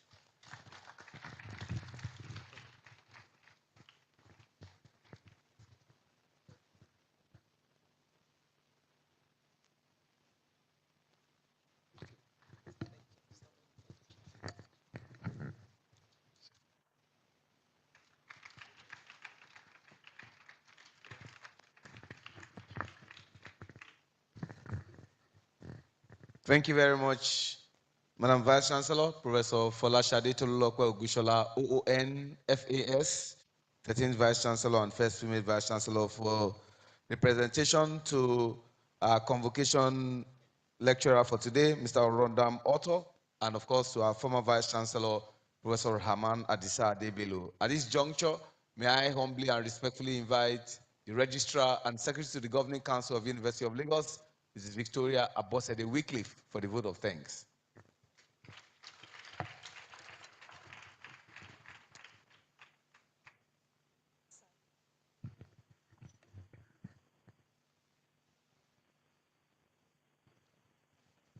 The chairman of the occasion, Professor Rahman Adisabelo, FAENG, former Vice Chancellor, University of Lagos, current Pro-Chancellor, Tai Sholari University of Education, Ogun State, and President, Nigerian Academy of Engineering.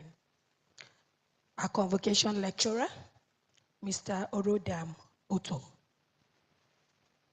CEO, Chief Executive Officer of Slum to School Africa, the Pro-Chancellor and Chairman of the University of Lagos Governing Council, Chief Woleola Nikpekun, CFRSAN, members of the Governing Council here present, the Vice Chancellor, Professor Folashade Tiyogushola, ONFAS, members of management, deans, directors, heads of departments and units, deputy directors, deputy registrars, and deputy bosses, all members of staff of the University of Lagos, ladies and gentlemen, good afternoon.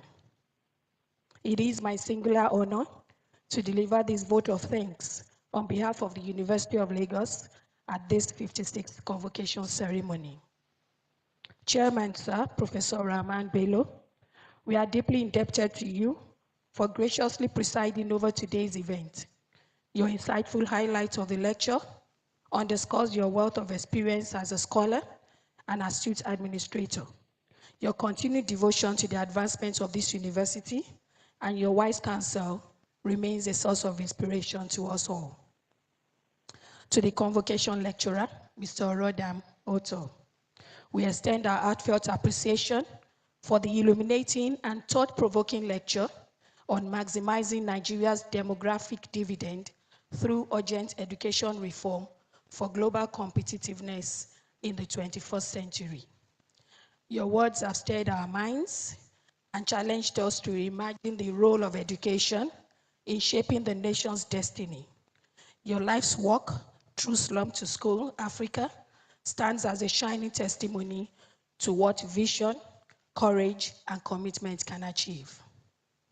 To our distinguished audience, thank you for honoring us with your presence and for your active participation. Your support and encouragement give meaning to occasions such as this. To the ceremonies committee, led by Professor Olufumilola Bameke, and all persons who labored behind the scenes for the success of this occasion, we acknowledge your tireless efforts and commend your dedication in assuring the success of this convocation lecture. Ladies and gentlemen, as we bring this program to a close, let us carry forward the lessons we have learned today and commit ourselves to building an education system that will truly harness Nigeria's demographic potential for greatness on a global scale. Thank you all for coming. God bless us all. God bless the University of Lagos, and God bless our nation, Nigeria. Thank you.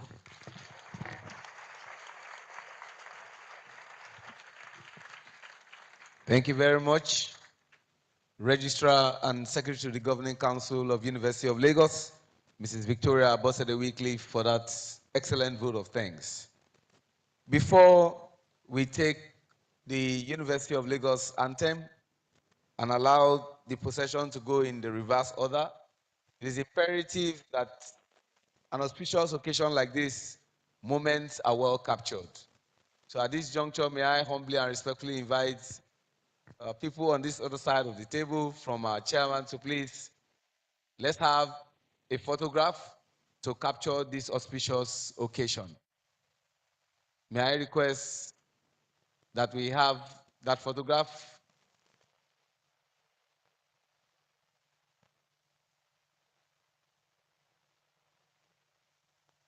And after this photograph, I will also respectfully invite members of the Governing Council, the apex body of University of Lagos, to please come for their own photograph also.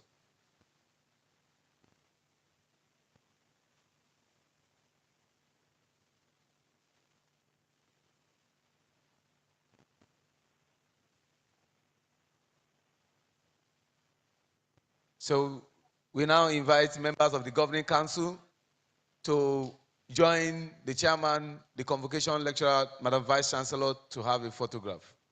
We are deeply grateful for your support to the university administration in no small measure, we are saying thank you to the Governing Council.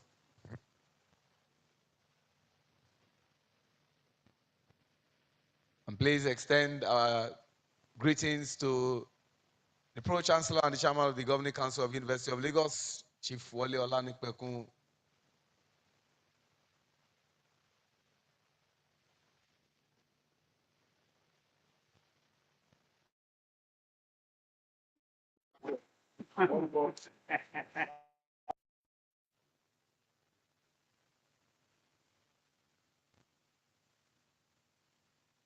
Please, we'll also have the mother of our convocation lecturer to please come on stage. Let's give her a round of applause.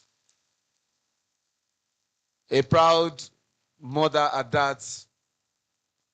Thank you very much, ma, for finding time to be here.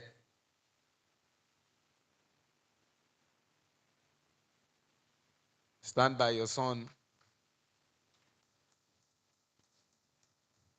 and say scripturally, "This is my beloved son in whom I'm very well pleased."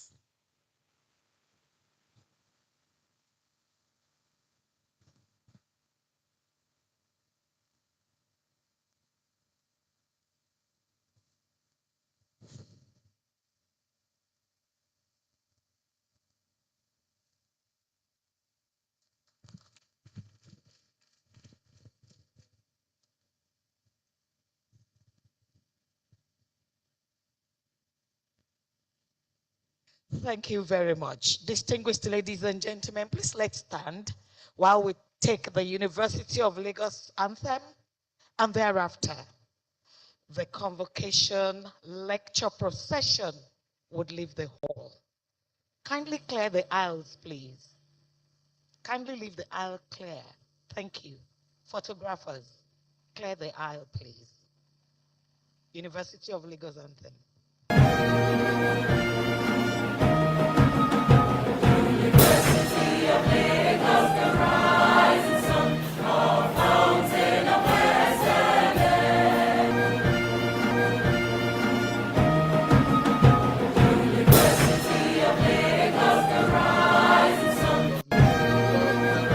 Rising sun, a fountain of excellence.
In reverse order, possession.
Check.